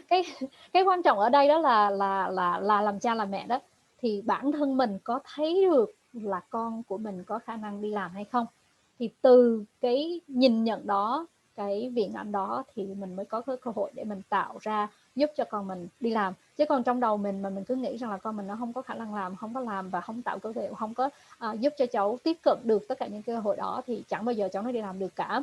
Thì tôi muốn chia sẻ một cái câu chuyện, đó là một cái người bạn của tôi, cũng là một người Việt. Cái đứa con của bạn của tôi đó là tên Michael, con của tôi là Michael đấy, Michael. Thì, dạ, thì cái thằng con trai mà của cái gia đình người Việt này đó, thì cái khả năng của nó là cao hơn so với con trai của tôi, là nó có thể nói được, nó rất là giỏi về máy vi tính, nó có thể giao tiếp khá hơn nhiều so với con của tôi. Nhưng mà chính vì là những người cha người mẹ của anh Michael này không có tin mà thằng bé này có thể làm việc, cho nên không có tạo cơ hội. Thì sau một thời gian đi đó, họ gặp tôi, thì chúng tôi nói chuyện với nhau, thì họ mới phát hiện rằng là thằng con trai của tôi có tới 2 việc lận.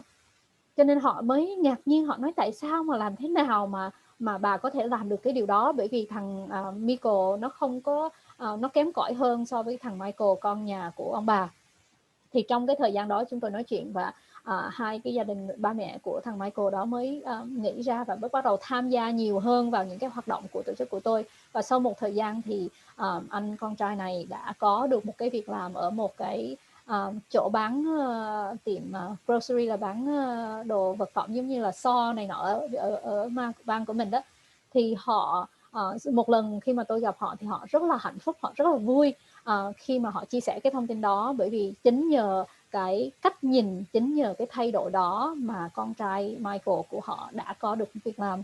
Thì cái quan trọng ở đây nữa đó là khi một cái cá nhân khuyết tật hay không khuyết tật mà nó đi làm đó, thì cái việc làm đó nó mang rất là nhiều cái niềm vui cho cái cá nhân đó, không chỉ là mang thêm tiền mang thêm thu nhập cho các em, mà nó có rất là nhiều niềm vui, bởi vì các em có thể là có bạn, có bè, có tiếp xúc, có đồng nghiệp, có đi ra tiếp cận này nọ đó, thì nó sẽ mang một cái cuộc sống rất là khác so với những cái đứa trẻ mà không có được đi làm.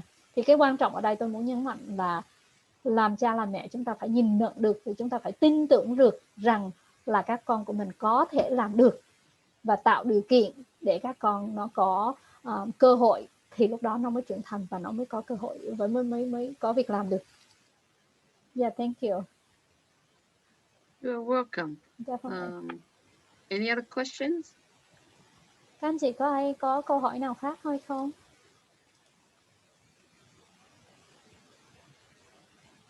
So I think one of the questions I would like to ask is that tentatively, most of the school would not really look at the strengths of the kids, really kind of focusing on that and build the skills that they need. They tend to base on what default for kids with disability in general. In their mind, they always think like, all right, kids with disability could be default into like doing laundry, doing sanitary, doing cleaning, doing restaurant and things like that. And then they always just focus on that without thinking out of the box.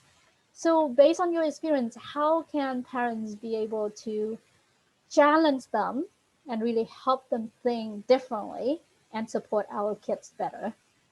Thì cái câu hỏi của anh đó là bình thường khi mà làm việc với nhà trường, đặc biệt là khi mà mình yêu cầu nhà trường tập trung vào những cái kỹ năng cũng như là những cái điểm mạnh cũng như ưu thế của con mình để giúp cho con mình học được những kỹ năng trước khi các con tốt nghiệp ra trường đó. Thì cái khó đó là nhiều lúc nhà trường người ta chỉ thấy được rằng là khi mà nói tới cái người khuyết tật thì người ta luôn luôn nghĩ tới những công việc mặc định cho người khuyết tật, đó là lau dẹp bàn ghế, làm việc ở nhà hàng, ở quán cà phê này nọ vớ vẩn thôi, chứ họ không có hỗ trợ để là giúp cho các con mà có nhiều cái kỹ năng khác nhau hoặc là những cái kỹ năng lớn và tạo cái tiềm năng để con mình đạt được đó. Thì muốn hỏi thăm thử là Ginger có những cái kinh nghiệm nào khác để mà giúp cho phụ huynh mình có thể mạnh dạn hơn trong khi mà mình biện hộ cho các con của mình về cái vấn đề việc làm. Yeah, and you have a very good question here. Actually leads to the next part that I was trying to share with you is I'm not going to share with you so many things about what Open Doors is doing because that might not be very helpful to you, but I want to share with you more of what kind of skills or what kind of things parents can do so we can achieve what on you are saying here. Okay. Câu hỏi rất là hay và tôi có thể sẽ không nói nhiều về những cái việc làm cũng như là những cái hoạt động của cái tổ chức của tôi, mà tôi muốn chia sẻ thêm về tất cả những cái kỹ năng để phụ huynh có thể thấy được ở cái mức độ nào mà chúng ta có thể tìm và cảm nhận cũng như là hỗ trợ cho các con của mình đạt được những cái kỳ vọng mà mình muốn. Okay, so I skip all the slides about Open Doors, and if you want to find more, On can tell you, or you can go to our website or contact us. But here, first of all, is that what are your dreams and hope for your children? Think about it. Thì tôi bỏ qua tất cả những cái trang mà nói về cái tổ chức của tôi đó. Thì nếu mà anh chị muốn tìm hiểu thêm về tổ chức của tôi thì anh chị có thể vào trang mạng để đọc thêm, hoặc là có thể hỏi em thì em có thể chia sẻ thêm một chút xíu nữa. Thì cái câu hỏi tôi muốn đặt ra ở đây để các anh chị đó là anh chị có những cái ước mơ hoặc là những cái kỳ vọng gì cho con của mình. Yeah, and then we got to know if we have a hope and dream, what does it take to get there, right? Just like we teach our children, if you want to be a pianist, you cannot just sit there and listen to the music, not practicing, right? Thì khi mà mình đã có kỳ vọng rồi, mình có ước mơ rồi, thì cái câu hỏi tiếp theo là làm thế nào để chúng ta đạt được điều đó. Chẳng hạn như là nếu mà mình muốn con mình trở thành một cái nhà chơi đàn piano giỏi đó, thì không thể nào mình chỉ bắt con mình là ngồi đó và lắng nghe nhạc không thôi mà không có luyện tập, thì không thể nào mà con mình có thể trở thành một cái người đánh đàn giỏi cả. Yeah, and so it started from ourselves, our parents, ourselves. If we want to change our sons or daughter, motivate them to do something, it started from ourselves. That's why I'm saying we got to have good attitude. We got to believe in our children. We need to believe that they are capable, and we also believe that they are trying to do the best they could to meet our expectation. Thì cái quan trọng đó là chính bản thân chúng ta làm cha làm mẹ, chúng ta phải có cái thái độ, có cái niềm tin vào con của mình. Chúng ta phải thay đổi, bởi vì ngay bản thân của mình nếu mà mình không có cái cách nhìn nhận đó thì cũng sẽ rất là khó để giúp được các con của mình. Thì mình luôn luôn biết được rằng là con mình đã làm được tất cả những gì mà con nó có thể làm theo cái khả năng của nó để nó đáp ứng được những cái nhu cầu của mình. Thì cái quan trọng là người làm cha làm mẹ thì bản thân mình phải thay đổi cái cách nhìn nhận, phải thay đổi cái kỳ vọng trước, lúc đó mình mới giúp được con mình nhiều hơn. Yeah, and very often our attitudes and beliefs it is reflected in our own behavior. Thì tất So cả những cái if cách we say that, go ahead, I'm sorry. thì tất cả những cái thái độ cũng như là niềm tin đó nó sẽ được phản ánh từ những cái hành vi cũng như cái hành động của mình. Cho nên nếu mà chúng ta tin tưởng rằng là con mình có khả năng làm được và mình tạo điều kiện giúp cho con mình nó làm thì nó sẽ có khả năng làm được. Yeah, so you have to ask yourself, how do you see your sons or daughter who have disabilities? Quan trọng là chúng And ta do hãy you really value them? Yeah, do you really value them? And then in what way you show that you really value them? Thì cái câu hỏi tôi muốn đặt ra cho các anh chị suy nghĩ đó là anh chị đánh giá cái người khuyết tật hay là các con khuyết tật của mình ra sao? Nếu mà đánh giá cao hay thấp hoặc đánh giá như thế nào đó thì làm thế nào để mình có thể biết được là mình có những cái nhìn nhận hoặc là đánh giá rất là cao về những cái đứa con khuyết tật của mình, hoặc là như mình cũng có thể nói là làm thế nào để mình không có biết được và mình không đánh giá cao hoặc là xem con mình là có một cái giá trị thực thụ. Thì cái đó là cái câu hỏi mà là cha là mẹ mình có thể luôn luôn đặt ra để mình tìm hiểu thêm. Yeah, and I think this exercise I will leave it to on. Later on, you guys have a discussion that could be more productive, because the question you have, I have something want to share with them. Is that okay? Sure. Yeah, definitely. Thì với những cái câu hỏi này đó thì tôi chỉ muốn là để dành cho các anh chị để làm việc với nhóm sau này để chúng ta có thể chia sẻ thêm. Tôi muốn chia sẻ một cái câu chuyện khác trong cái buổi nói chuyện hôm nay. Okay. So basically, if we want to start it, to serve them, make sure that they can do it, we need to believe in them. And if we believe in our sons or daughter, they can achieve, they will. They will. Thì đó, cái quan trọng đó là chúng ta phải có tin tưởng, chúng ta phải biết thấy được rằng là con mình nó có đủ khả năng để nó làm được. Thì một khi mà chúng ta có cái nhìn nhận đó, một khi chúng ta tin tưởng rằng là con mình có thể làm được, thì trong tương lai con mình có thể khả năng và đạt được cái điều đó. Giống như cái niềm tin của mình phải thấy nó trước, mình phải tin tưởng con mình có khả năng, có tiềm năng rồi, lúc đó các con mới có cái cơ hội để đạt được những gì mà mình muốn. And then the second part is that how much do you know about your son's or daughter's diagnosis? In this case, how much do you know about autism? Thì một khi mà mình có cái kỳ vọng, một khi mình có cái ước mơ, rồi mình đặt cái niềm tin vào con mình rồi, cái câu hỏi tiếp theo đó là mình có đủ cái kiến thức về cái dạng khuyết tật của con mình hay không. Ví dụ như trong trường hợp này có nhiều anh chị có con bị bị cái hội chứng tự kỷ đó, thì anh chị có hiểu biết gì về cái tự kỷ hay không, hiểu biết cái ảnh hưởng của cái hội chứng tự kỷ đó với các con của mình ở mức độ nào.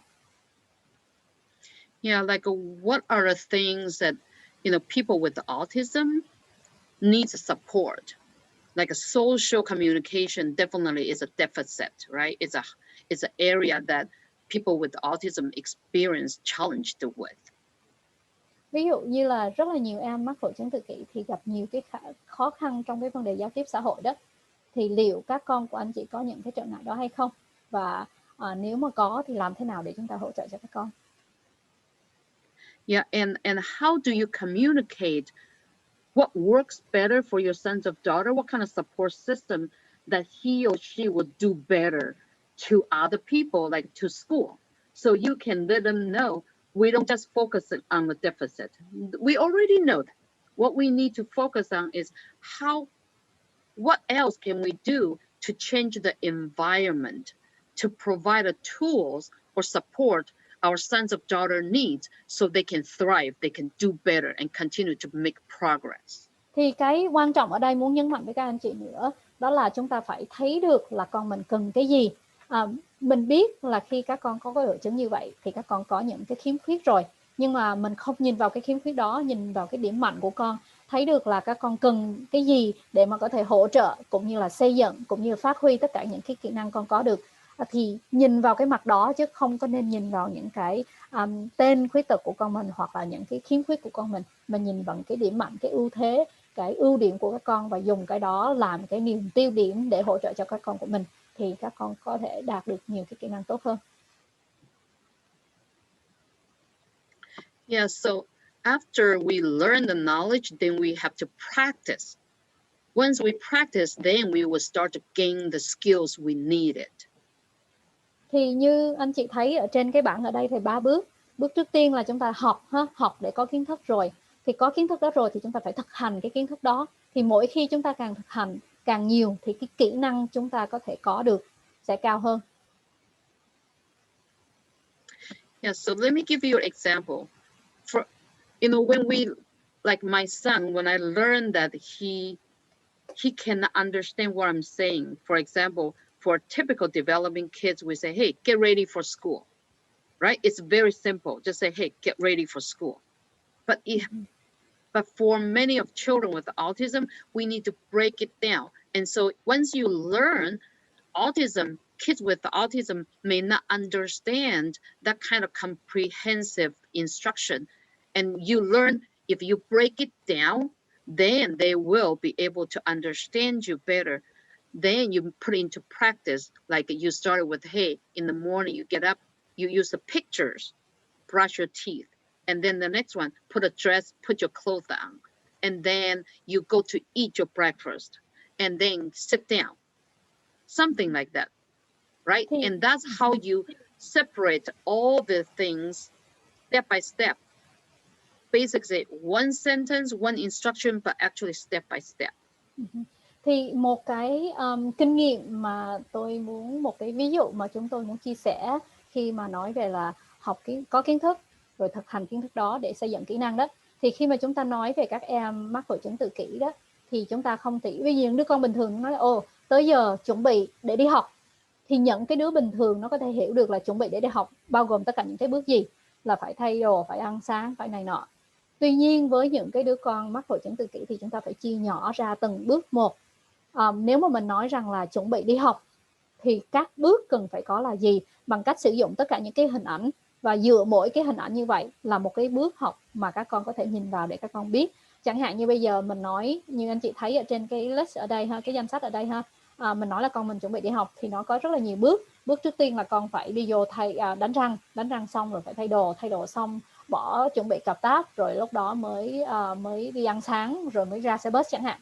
Thì càng chia nhỏ từng bước như vậy, khi mình hiểu được là con mình nó chỉ học được bằng cách chia nhỏ từng bước một, nó mới hiệu quả, thì mình hỗ trợ con mình theo cách đó, thì con mình nó mới học được cái kỹ năng cần thiết và phát triển được cái kỹ năng đó. Yeah, so this is just kind of example when you learn something about autism and you are able to put into the practice to help your sons or daughter. And then the other skill that parents need to learn to gain is to become a good advocate. Thì ví dụ đó ở đây có thể đưa ra đó là khi chúng ta có đủ kiến thức về tự kỷ rồi, chúng ta biết là với tự kỷ thì chúng ta phải chia bước từng nhỏ, hoặc là dạy các con bằng hình ảnh chẳng hạn, thì chúng ta dùng cái đó để chúng ta hỗ trợ thực hành ngay trong nhà của mình, là chia nhỏ ra cái vấn đề ở đây để giúp cho con mình học được. Và cái kỹ năng mà chúng ta có thể thực hành, kỹ năng mà chúng ta có thể xây dựng thêm, đó là cái khả năng của chúng ta biện hộ được, cũng như là đấu tranh về các dịch vụ cần thiết cho các con của mình. Yeah, and the reason why we need to be a good advocate, first of all, advocate basically is talking about, would you speak up? Would you communicate, let other people know for something is important to you?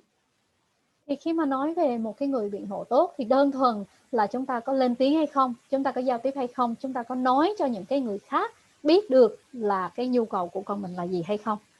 Đơn thuần chỉ là như vậy thôi. Yeah, so go back to your question here is really, how do we become a better advocate, right? If we are good advocate, you really get the things done, and you get the resources you need, and also you are able to support your sons or daughter to do better in their life as well. So, here are the things we want to talk about is that being a good advocate. What kind of characteristics or what kind of skills we got to have? Vậy thì khi mà nói về một cái người biện hộ tốt đó, thì làm thế nào để chúng ta có thể trở thành một cái người biện hộ tốt, thì ngoài những cái gì mà tôi vừa mới chia sẻ trong cái vấn đề nói lên tiếng, chia sẻ giao tiếp, ngoài ra là khi mà chúng ta là một cái người biện hộ tốt thì chúng ta có thể tìm kiếm được rất là nhiều cái nguồn tài nguyên, cũng như là nguồn kiến thức, cũng như là nhiều cái dịch vụ tốt hơn cho con mình. Thì cái danh sách ngay trên màn hình mà anh chị có thể nhìn thấy ở đây đó là những cái tính tố chất, cũng như là những cái tính cách cần thiết để mà một người biện hộ tốt có thể có để mà duy trì. Yeah, there are a lot of cultural differences, right? Like Asian, Vietnamese, like similar to a lot of people from Taiwan or Chinese or Korean or Japanese. We all have similar kind of culture in that way. We don't like to confront with people, right? Most of the time we don't want to kind of offend the authority figure. And so that is a cultural differences, like cultural knowledge we need to learn what's the difference between our own culture versus American culture here. Thì cái quan trọng mà tôi muốn chia sẻ với các anh chị ở đây đó là chúng ta phải biết được cái văn hóa khác biệt là một người châu Á, cũng như cái văn hóa của người Mỹ thì như thế nào. Thì theo phong tục, thì theo tôi hiểu đó là người Tàu hay người Á hay người Nhật hay người Hàn gì đó, thì chúng ta luôn luôn có cái quan niệm rằng là chúng ta không có muốn thách thức những cái người làm thầy hoặc là cô, hoặc là những cái người có cái thẩm quyền trong cái môi trường học của các con ha. Mình không có thích thách thức họ, mình không thích đặt câu hỏi của họ chẳng hạn. Thì cái đó là cái văn hóa mà mình lớn lên, mình được đào tạo. Cái quan trọng ở đây đó là khi mình có những cái đứa con khuyết tật và mình ở Hoa Kỳ rồi, ở nước Mỹ rồi đó, thì mình cần phải học được cái văn hóa của Mỹ làm thế nào, và chúng ta phải thích nghi và chúng ta thay đổi để chúng ta lên tiếng hỗ trợ cho con mình thì mới thành công được. Chứ còn nếu mà chúng ta vẫn luôn luôn giữ cái văn hóa Việt và hoặc là Á của mình như vậy thì cũng rất là khó trong cái vấn đề biện hộ cho các con. So the knowledge, sure, go ahead. Yeah, just a quick question on that point. When we talk about cultural things, cultural difference, so I think that the challenge for many of our parents is in terms of language barriers. So what is your take in terms of that, so that parents can feel more confident in speaking up and speaking out? Because they know and they have. That's a very good question. Yeah. Yeah. So for me, it's thì câu hỏi của anh. The knowledge to know that you have right. You have a right to ask for the language support. Okay. You want to communicate with school and you demand them to provide an interpreter for you. And that's your right. First of all, do you believe that? Do you even know? And that's a knowledge, right? So if you know that's your right, and you are willing to overcome your cultural barriers to say, this is my right, give it to me. I need an interpreter. That's number one. That's number one. Yeah. Right. Thì cái câu hỏi của anh đó là cái khó khăn với cái cộng đồng của mình đó là vì cái bất đồng ngôn ngữ, có thể là mình sẽ rất là khó trong cái vấn đề mà tiếp cận cũng như là biện hộ của các con của mình. Thì cái nhấn mạnh ở đây muốn chia sẻ với các anh chị đó là trước tiên anh chị có hiểu được cái quyền của mình hay không. Có nghĩa là trong nước Mỹ, cái quyền của một người phụ huynh ở nước Mỹ đó là nhà trường bắt buộc phải cung cấp cái người thông dịch cho mình nếu mình không nói được tiếng Anh. Thì mình có mạnh dạn thay đổi cái cách nhìn của bản thân mình để học hỏi, có cái kiến thức về cái quyền lợi của những người làm cha làm mẹ ở nước Mỹ hay không. Có nghĩa mình có biết được là mình có quyền yêu cầu nhà trường có thông dịch hay không cái đã.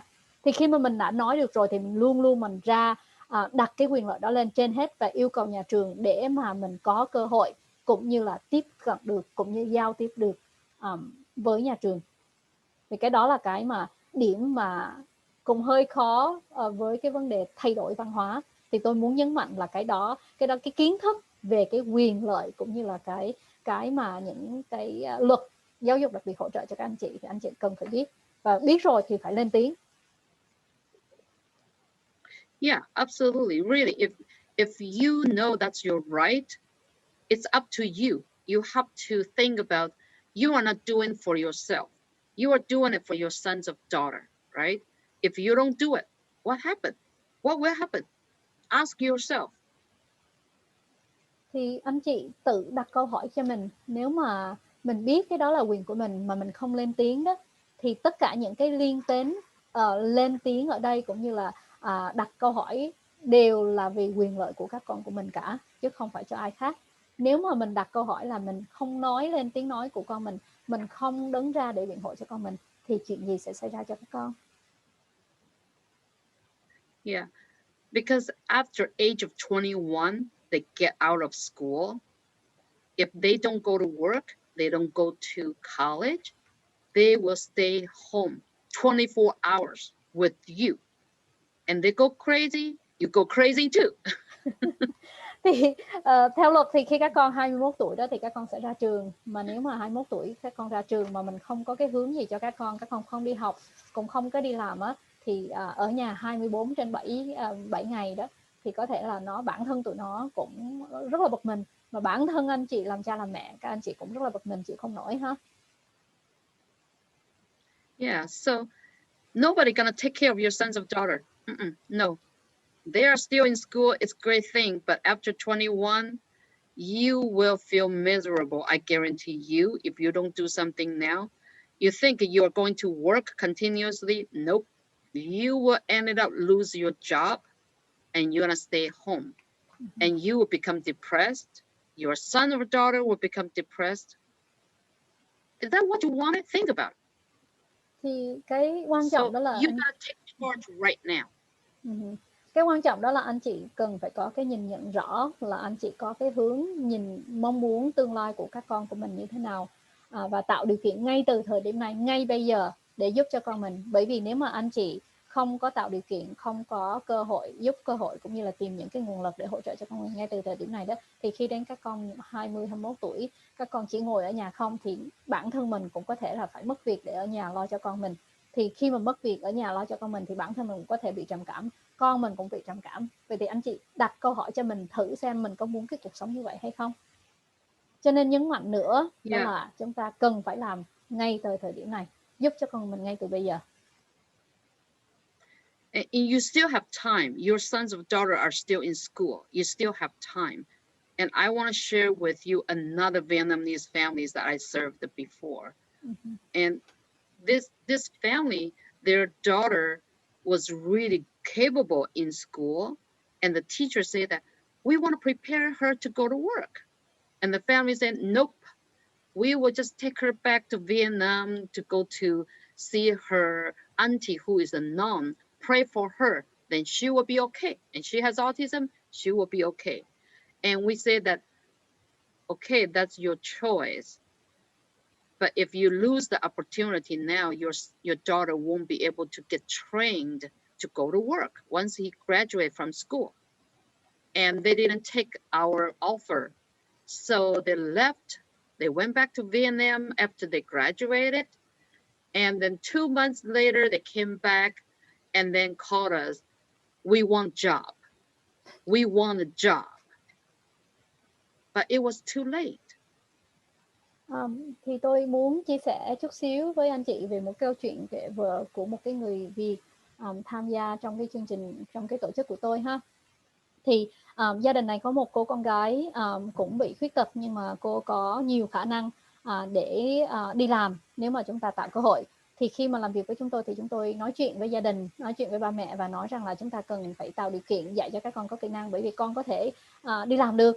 Nhưng mà cái cách nhìn của cái người bố người mẹ này đó là không, tôi không có muốn con gái của tôi đi làm. Sau khi nó tốt nghiệp xong thì tôi dẫn nó về Việt Nam, nó vào chùa, gặp những cái người sư thầy ở đó để người ta cầu nguyện, thì đứa con này nó bị autism, nó bị tự kỷ luôn ha. Thì khi mà chúng tôi làm như vậy thì tôi hy vọng rằng là những cái người lời cầu nguyện đó có thể là chữa trị, chữa lành cho đứa con tự kỷ của tôi. Thì họ sau khi con họ tốt nghiệp thì họ dẫn hết nhau về Việt Nam. Sau 2 tháng họ quay trở lại Mỹ đó, thì họ gọi điện cho chúng tôi và yêu cầu chúng tôi là bây giờ tôi rất là cần việc làm cho con gái của tôi, nhưng thời điểm đó vì con đã ra trường rồi thì các con không còn cơ hội nữa. Cho nên tôi đề nghị các anh chị rằng là hiện bây giờ các con đang ở tuổi trưởng thành, đang ở tuổi học đường, thì cố gắng tạo mọi điều kiện cũng như là người biện hộ tốt, làm việc với nhà trường để đấu tranh làm sao cho các con chuẩn bị ngay từ thời điểm này có những cái kỹ năng cần thiết, để tới độ tuổi 21, 22 các con ra trường thì các con có thể có một cuộc sống tốt hơn, có một cái tương lai tương đối hơn một tí. Yeah, and you know, the information I put on the slides here, like you need to speak up. Literally, is the if you don't talk, they don't understand. They will not understand you, right? But you can have an interpreter to speak up with you together, because you are the one who speak up. They interpret for you, so that's you are doing it, and then you get to understand where are they coming from. When you work with school, you also need to understand what school culture look like, how teachers they communicate, and then we need to also understand the system. And so there are something that is not 1 day 2 day that you can learn, but if you set a goal, started to learn, there are many trainings for being the advocate in the community. I believe that in your places you have a lot of trainings like that.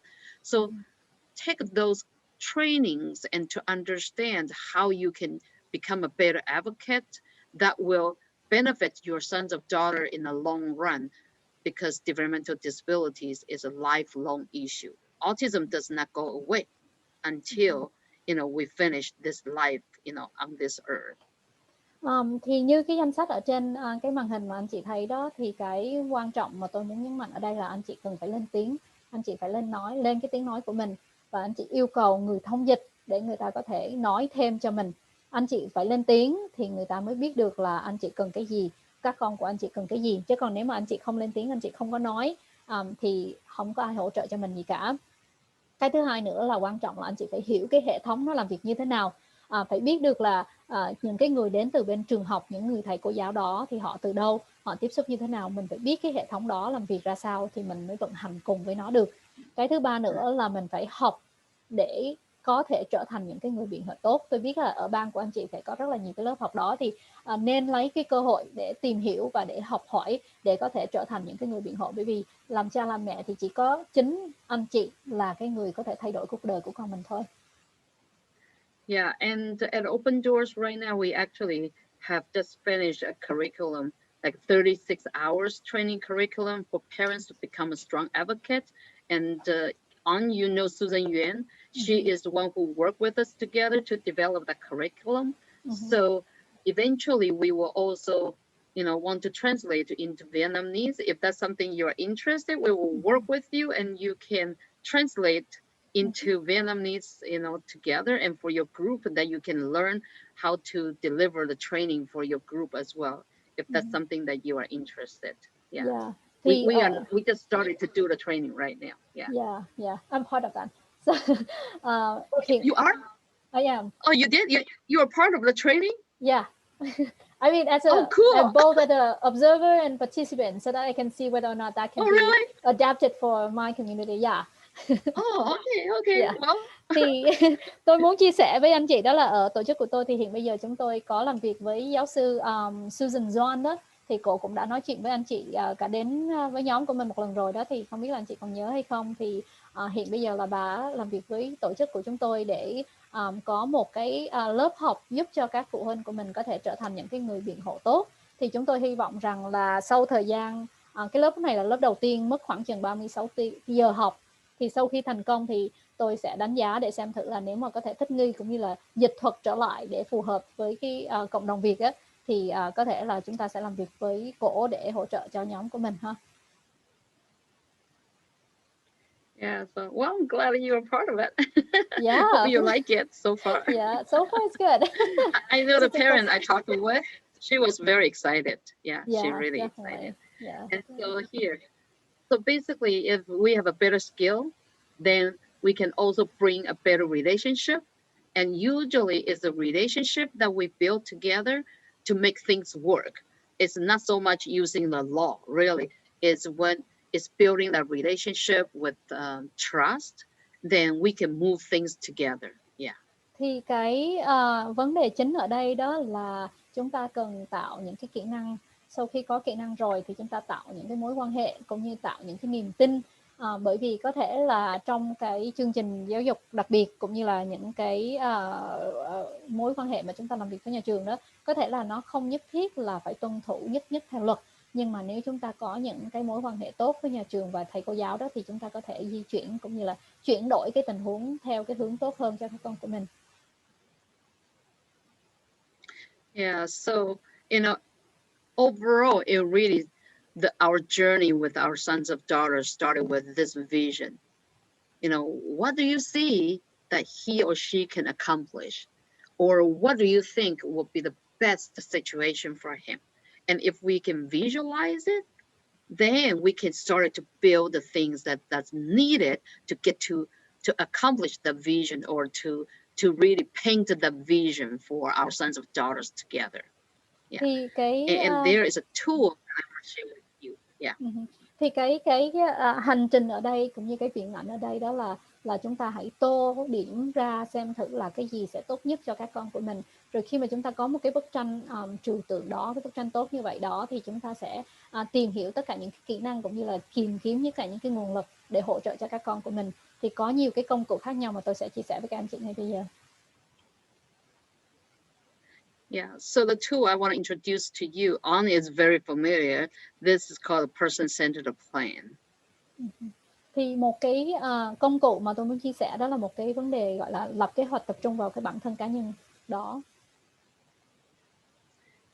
So what is a person-centered plan? I know this is a lot of information over here. Yeah, if you can press to the next slide, it's the Vietnamese slide, the next one. Oh, okay, good. Okay, here might be easier to explain it, in your language that way. So, or maybe you can read it, and so that gives them the understanding. Yeah. Thì như anh chị đã biết thì mình đã có cái hội thảo này rồi từ cô Sarah Chan ha, cô cũng đã đến để nói với phụ huynh của mình về cái vấn đề làm thế nào để chúng ta có thể lập một cái kế hoạch hỗ trợ cho các con của mình dựa vào cá nhân của con mình. Thì cái vấn đề chính ở đây đó là như mình đã nói từ hồi cái đầu tới giờ đó, là khi mà chúng ta lập cái kế hoạch cá nhân đó là chúng ta dựa vào những cái ưu thế của con của mình, dựa vào những cái sức mạnh của con của mình để có thể lập cái kế hoạch cho tương lai của con mình. Có nghĩa là chúng ta luôn luôn có những cái cách nhìn khách quan, có những cái viễn ảnh, có những cái kỳ vọng lớn hơn một chút về cái đứa con của mình mong muốn các con của mình làm được cái gì. Sau đó chúng ta sẽ tìm cũng như là tạo tất cả những cái cơ hội có thể được để giúp cho các con xây dựng những cái mối quan hệ cần thiết, giúp cho các con có thể tham gia vào trong cộng đồng, giúp cho các con có thể tự kiểm soát được cái cuộc sống của mình, cũng như là cải thiện, tăng cường cái kỹ năng cũng như khả năng cần thiết để giúp cho các con đạt được cái mục tiêu của mình. Thì tất cả nói chung khi mà mình nói về cái person-centered planning đó là dựa vào những cái ưu thế của các con, phát huy ưu thế của các con để giúp cho các con có một cái tương lai tốt hơn. Yep. And then what's the purpose of the person-centered plan? And basically we want to make sure that it's a team effort. People who care about the person as a community come together to help to help the support system and build the pathway to the vision or the dream to fulfill, to realize that. And also it's based on the strength, like what your son's daughter likes and what he is good at, and focusing on all the things that can help him to be successful. Thì cái mục tiêu của cái lập kế hoạch dựa theo cái sức mạnh của cá nhân này là gì? Thì cái chính đó là chúng ta nói về một cái cộng đồng, chúng ta nói về cái đội ngũ, về tất cả những cái con người mà người ta có một cái cách nhìn cũng như là cái hỗ trợ để giúp cho mình là phụ cha là mẹ, cũng như là giúp cho đứa con của mình đạt được những cái ước mơ, đạt được những cái hy vọng mà mình có cũng như là các con đã có. Chúng ta phải dựa vào những cái ưu thế của các con, chúng ta phải có cách nhìn khác, chúng ta phải có những cái thách thức về cái vấn đề là con có khả năng làm được, và dùng những cái cách nhìn khả quan đó để mình hỗ trợ cho các con của mình, giúp cho các con của mình thành công hơn. Yeah, so I want to share with you what Mikkel's, his person-centered planning looked like when he was young. We started to do it. So people, around him, we know this is a vision that is a shared vision by many support system around him. So, people people can write it in simple words, or they can put the pictures, or sometimes people just cut and paste of some magazines, papers or something. And sometimes we feel like, hey, the person who has a disability doesn't know. No, they know. If you provide a way for them to choose to express themselves, that's what this look like. Thì đây là một cái hình ảnh mà gọi là một cái chương trình kế hoạch của Michael đó. Thì khi mà con nó còn nhỏ đó thì tôi đã làm cái này cho con của tôi rồi. Thì tôi kéo những cái người thành viên xung quanh mình lại để có thể cùng với tôi hướng nhìn về cái con của mình, về Michael ha.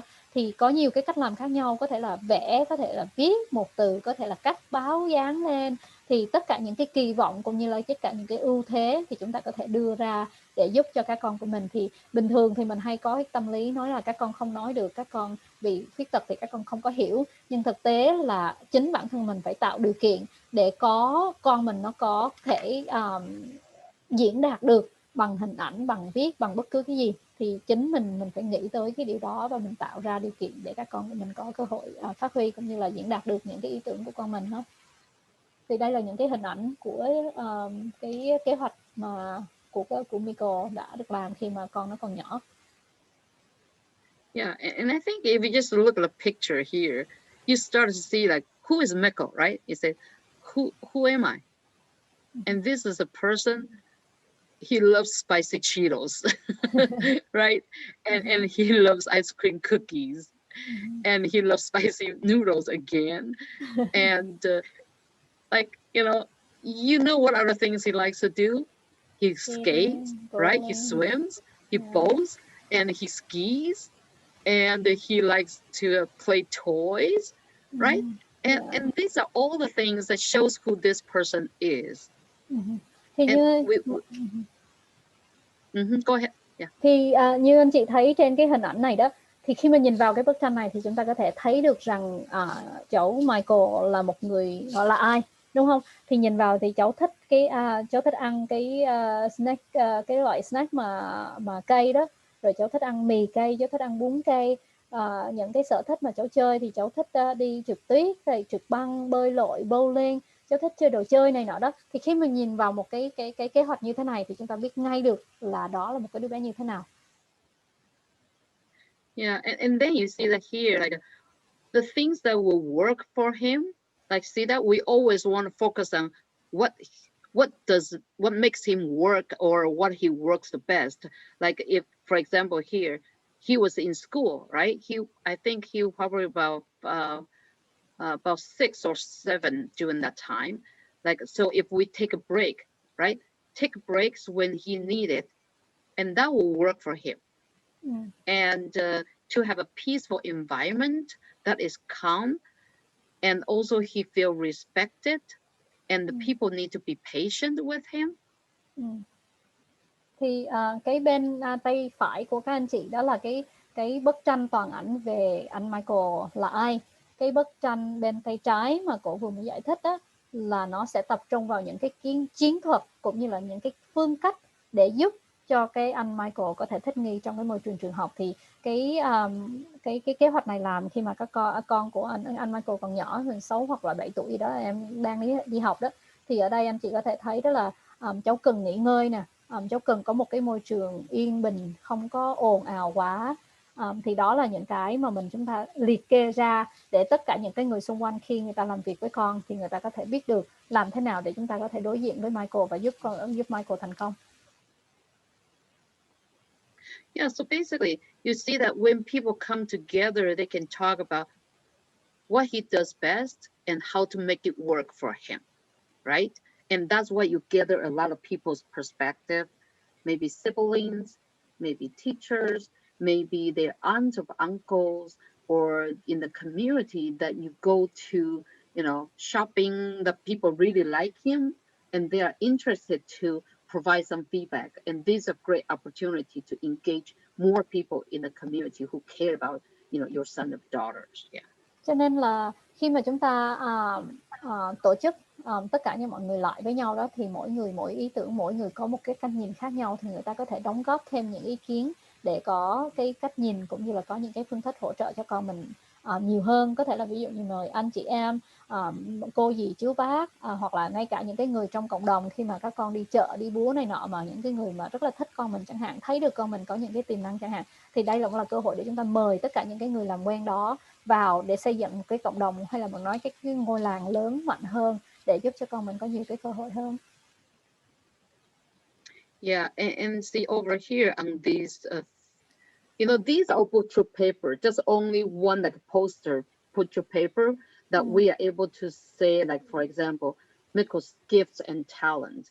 And these are all the people put in together. So it's not one person is providing that kind of feedback, right? And here, like talking about people who are in Mikkel's life. So people who don't know Mikkel now will know, oh, wow, there are so many people care about him, who are his friends, who are his families. And then what are the things, again, what he likes to do, what his life look like. Thì đó, thì khi mà anh chị thấy thì trên những cái tờ giấy này thì chỉ là một cái tờ bự thôi, mà mỗi người gây một ý tưởng, mỗi người đóng góp một cái ý tưởng, thì chúng ta thấy là cái cuộc sống của anh Mikkel rất là giàu có, rất là rộng lớn, đúng không? Thì có rất là nhiều cái ý tưởng đó, bởi vì một người có thể mình không có thấy hết được, nhưng mà những cái người khác người ta thấy những cái điểm mạnh đó. Thì cái quan trọng ở đây là chúng ta không chỉ liệt kê tất cả những cái khả năng mà em nó có, mà chúng ta có thể liệt kê tất cả những cái kỹ năng mà em nó có nữa, cũng như là tất cả những cái gì mà em có thể làm được. Thì từ cái bức tranh này chúng ta có thể thấy được một cái bức tranh tổng quan lớn hơn, một cái cách nhìn, một cái viễn ảnh lớn hơn về anh Mikkel như thế nào. Yeah, and then you see here, there's another four pages talking about the things that he does not like. And so we will be more careful not to push the button and upset them, right? And because when we do that, that just creates more behavior challenges. And so these are things we all can do, right? I mean, parents knows people around our sons of daughter, they can help you to fill out these questions. And then once you have those answers, gathering people together and people provide feedback, then you created this kind of plan, like eventually go to this action plan, like a vision for, for social interaction, or vision for something he will be doing in the future, right? And so there is a time and where you're going to do it, and when you're going to do it, and who will be doing that. So that becomes an action plan that we can all work together, not just simply talking, but really do something about it. Thì ở đây là 4 tờ giấy và nó nói về tất cả những cái điều mà anh Mikkel không có thích luôn. Thì cái này cũng là rất là hữu ích để chúng ta biết được là những cái gì mà chúng ta không có làm, không có nên làm. Bởi vì khi mà chúng ta làm những cái mà cháu nó không thích thì nó có thể trigger tất cả những cái hành vi không có tốt cho con của mình chẳng hạn. Thì ví dụ như mình có thể nhìn thấy con ở những cái góc nhìn khác nhau, những người khác có thể nhìn thấy ở góc nhìn khác nhau, thì mình càng có nhiều người để người ta thấy nhiều cái hình ảnh khác nhau về con mình, thì mình có thể xây dựng được một cái bức tranh toàn diện. Thì sau khi mình có những cái hiểu biết này từ những cái đóng góp của tất cả những cái người xung quanh con rồi, thì mình sẽ xây dựng một cái kế hoạch hành động. Thì trên cái kế hoạch hành động đó nó sẽ có là chúng ta cần phải làm gì ở đâu, làm với ai, làm như thế nào, vào thời gian nào. Thì chúng ta không chỉ nói mà chúng ta phải có cái bước làm, phải cái bước từng bước để có thể đạt được những cái điều đó. Thì tất cả những cái bước mà chúng ta xây dựng ở đây có thể tạo ra cho ta có một cái hành động, có một cái kế hoạch để giúp cho con mình đạt được những cái kỹ năng đó.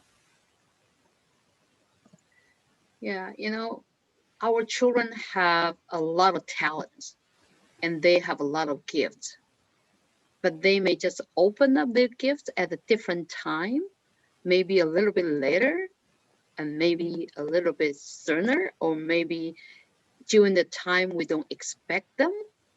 But overall, we all need to believe in them. And the kids like Mikkel, what they need is just a little bit more love, a little bit more patience, and they will thrive. And that's what we can do for them. Thì các con như con trai Mikkel của chúng tôi đó, thì các con có rất là nhiều cái khả năng cũng như là cái tiềm năng, mà tùy theo mỗi em cái tiềm năng, cái khả năng đó nó có thể hiện diện ở một cái thời điểm nào đó trong cuộc đời của con. Một số em thì có thể phát hiện sớm, một số em có thể phát hiện rất là trễ.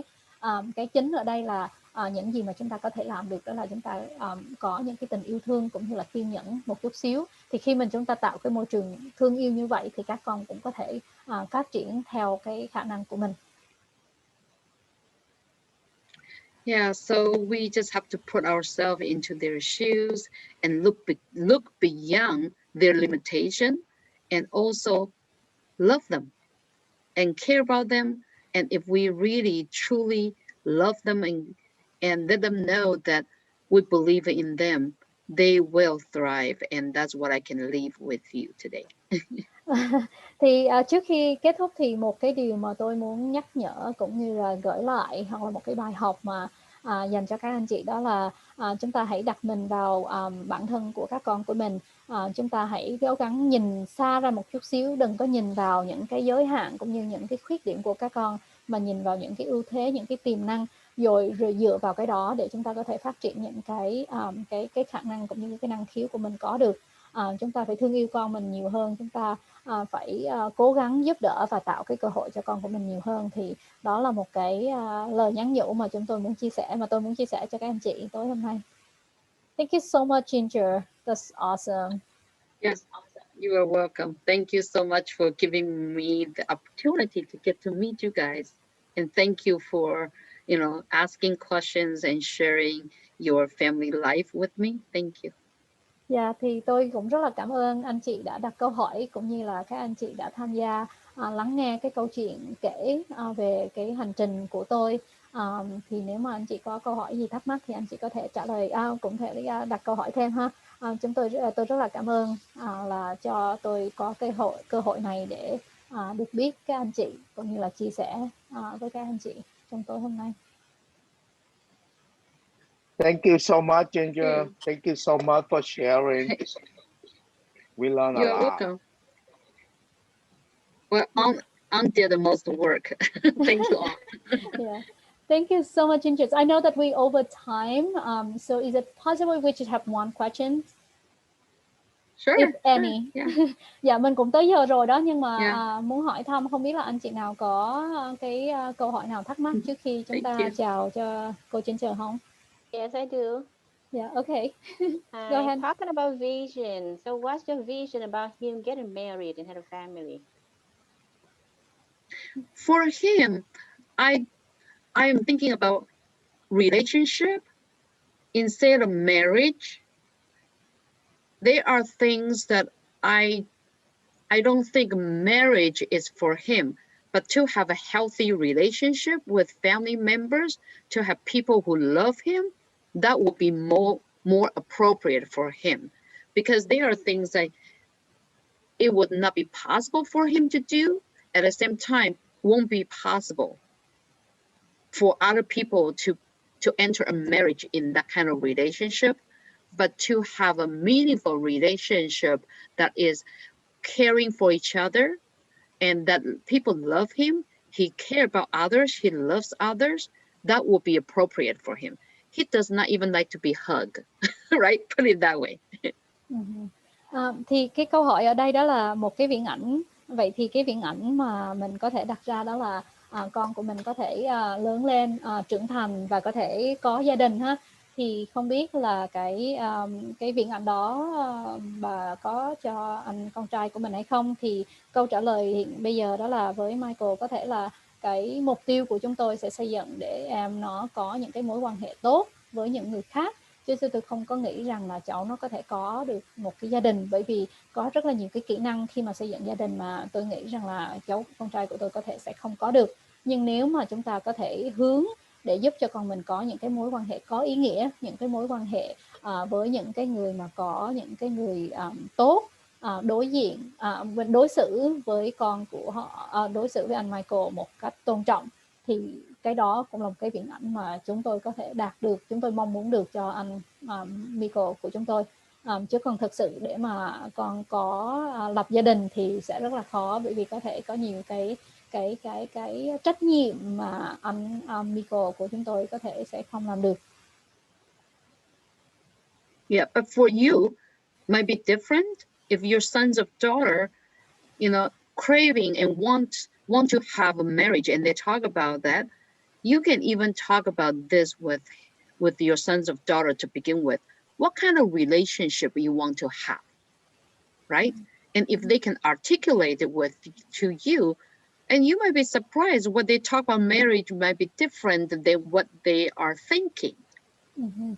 It just, we don't know, because they learn so much from all the environment, and very often we didn't know what they are thinking, and we are assuming the words they use is the same meaning as what we are using. So it will be very important just for parents to ask, tell me more about it. Tell me more about it. What are you thinking of? And then we can have a plan. Nhưng mà nó có thể sẽ khác. Đó là cái viễn ảnh cũng như là cách nhìn nhận của tôi cho cháu Michael. Nhưng mà với các anh chị thì có thể là các anh chị hướng cho các con, nói chuyện với các con, đặt câu hỏi với các con xem thử là các con nhìn nhận cái vấn đề quan hệ đó như thế nào. Bởi vì có thể là chúng ta nói những cái từ quan hệ cũng như là gia đình, cũng như là những cái từ ngữ mà bản thân các con nó có thể có cái cách nhìn khác, cũng có những cái định nghĩa khác. Thì chúng ta càng trao đổi càng nhiều, càng hướng với các con thì chúng ta sẽ có được cái kế hoạch cụ thể làm thế nào để chúng ta có thể giúp cho các con của mình đạt được những cái kỳ vọng cũng như cái ước mơ mà các con của mình đã có. It's tough. Yeah, does that help? Yes, thank you. Yeah, it could be tough, but it doesn't mean it's impossible. I think if we start to set the limitations, say, oh no way, oh it's terrible just to think about that, right? Immediately parents always think, what if they're gonna have children if you're gonna get married, right? So then we gotta think about, what do they really want? Because I think maybe how their brain develop is different from ours, but their desire to have a good relationship and somebody they can be together is no difference. There's no difference. People want to belong, right? People want to be loved, and that's all what we wanted. Nobody doesn't want to have that kind of healthy, good relationship, right? And so if they have a desire, then we can start to talk with them and help them to understand what they want and what they need. How do we get there, right? And to be honest, you'll be amazed at what they're gonna tell you. Too often we just didn't know. We assume as a parent, not until we really listen to them. Thì biết là khó, nhưng mà có thể là không làm được. Có nghĩa là chúng ta cần phải trao đổi, chúng ta phải lắng nghe, chúng ta phải đặt câu hỏi. Thì anh chị có thể là rất là ngạc nhiên về những cái trả lời mà các con có thể đưa ra cho các anh chị. Cái vấn đề là chúng ta tạo điều kiện để các con có thể trao đổi thêm. Cái chính của mình đó là mình cùng phối hợp với con mình tìm ra tất cả những kỹ năng, tất cả những công cụ làm thế nào để mình đạt được cái điều đó. Bởi vì bình thường thì tất cả mọi người ai cũng mong muốn là có một cái tình yêu thương, được hỗ trợ và có những cái mối quan hệ tốt, chứ không có ai muốn là không có mối quan hệ tốt cả. Thì với những cái điều kiện như vậy thì chúng ta trao đổi và chúng ta thấy, bởi vì có thể là cái nhìn nhận của các con về cái mối quan hệ cũng như là cái ý tưởng mà các con có, cái định nghĩa của các con có thể sẽ khác so với mình. Thì mình chỉ việc nói, trao đổi thêm với các con thì mình mới có khả năng để mình thấy được những cái khó khăn đó ha. So just one last question here. One of the parents asked that you said that you read a lot of books. So maybe if you don't mind, can you share a little bit? Can you give us a few recommendations of some of the books that can help us understand more about my son with autism and whether or not my son has low IQ, and a couple of books that can help me understand more about daily skills to help my sons better. Okay, there are so many books. I'm not sure whether what I read will be something that you are interested, but I can recommend one publisher, Brooks Publisher. Brooks Publisher, right? Yep.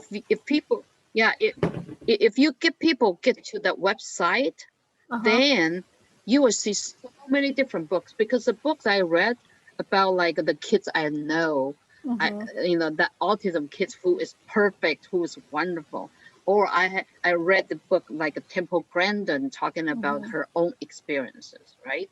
And I read books about Sunrise, that's a different therapy. I read a book about ABAs, and so there are so many different books, but you know, you gotta find something of your interest. And I read books about IEPs. I read books about you know, negotiations, and I mean just many different books, and talk about inclusions, talk about the IEP design, and so how to be a good advocate, and so there are so many books. I really don't know if I can recommend all of them, because I'm afraid it could be overwhelming. And plus, I started when he was 2, right?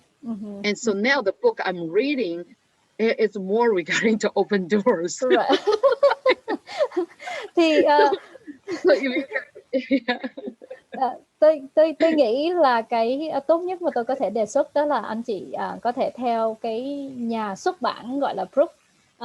Cái nhà xuất bản đó họ có rất là nhiều cái loại sách và theo rất là nhiều cái đề tài khác nhau. Bởi vì những cái quyển sách mà tôi đọc thì như anh chị biết là tôi đọc từ khi cháu 2 tuổi cho tới bây giờ, cho nên rất là nhiều sách mà tôi không biết là nên đề xuất cái quyển nào cho các anh chị, bởi vì mỗi nhu cầu của các anh chị đều khác đó. Cho nên tôi nghĩ rằng là tốt nhất là anh chị nên vào cái trang xuất bản này để tìm kiếm xem và dựa theo cái nhu cầu của mình và mua để có thể tìm hiểu. Chứ còn tất cả những cái loại sách hiện bây giờ tôi đọc nhiều lắm. Tôi đọc về IEP, tôi đọc về cách thỏa thuận, tới cách thỏa hiệp, rồi tôi đọc về cái IEP, tôi đọc về những table grading, tôi đọc nhiều lắm. Cho nên cũng rất là khó mà tôi đề xuất ha. Thì anh chị nên vào cái nhà xuất bản này để có thêm cái thông tin đó. Thì ông có thể chia sẻ với Hạnh thêm một vài cái. That's awesome. Thank you so much, Ginger. I know that it's really, really long, and we can talk about like this for days, and we would not be able to share all your wisdom, on your experience, and everything. So, because it's already over time, even though it's over there, it's just early, but for us, it's really late here. So, I really appreciate your time being with us tonight. And if in case any questions, is it possible if I can follow up with you? sure. Okay, Yeah. great. Yeah, so once again, so grateful for your time being here with us. And hopefully when you travel, you have opportunity to travel to Massachusetts so that you can be with us in person. Yeah. Next time, if I get a chance to come over, I'll meet you guys there. Yes, definitely. We'd love to have you meet in person here in Vice versa. Yeah. If you ever come to Seattle, join us. Okay. Definitely. It's my bucket list. So Okay. Yeah. All right. Thì mấy anh chị cũng đã tối rồi, cho nên là mình xin chào cô Ginger ha. Thì có nói là nếu mà anh chị có câu hỏi gì thắc mắc đó thì anh chị có thể trao đổi và em có thể chia sẻ để em chuyển tới cho cô để anh chị có thêm câu trả lời ha. Alright, Thank you. once again, Bye. thank you so much. Bye. Yeah, bye.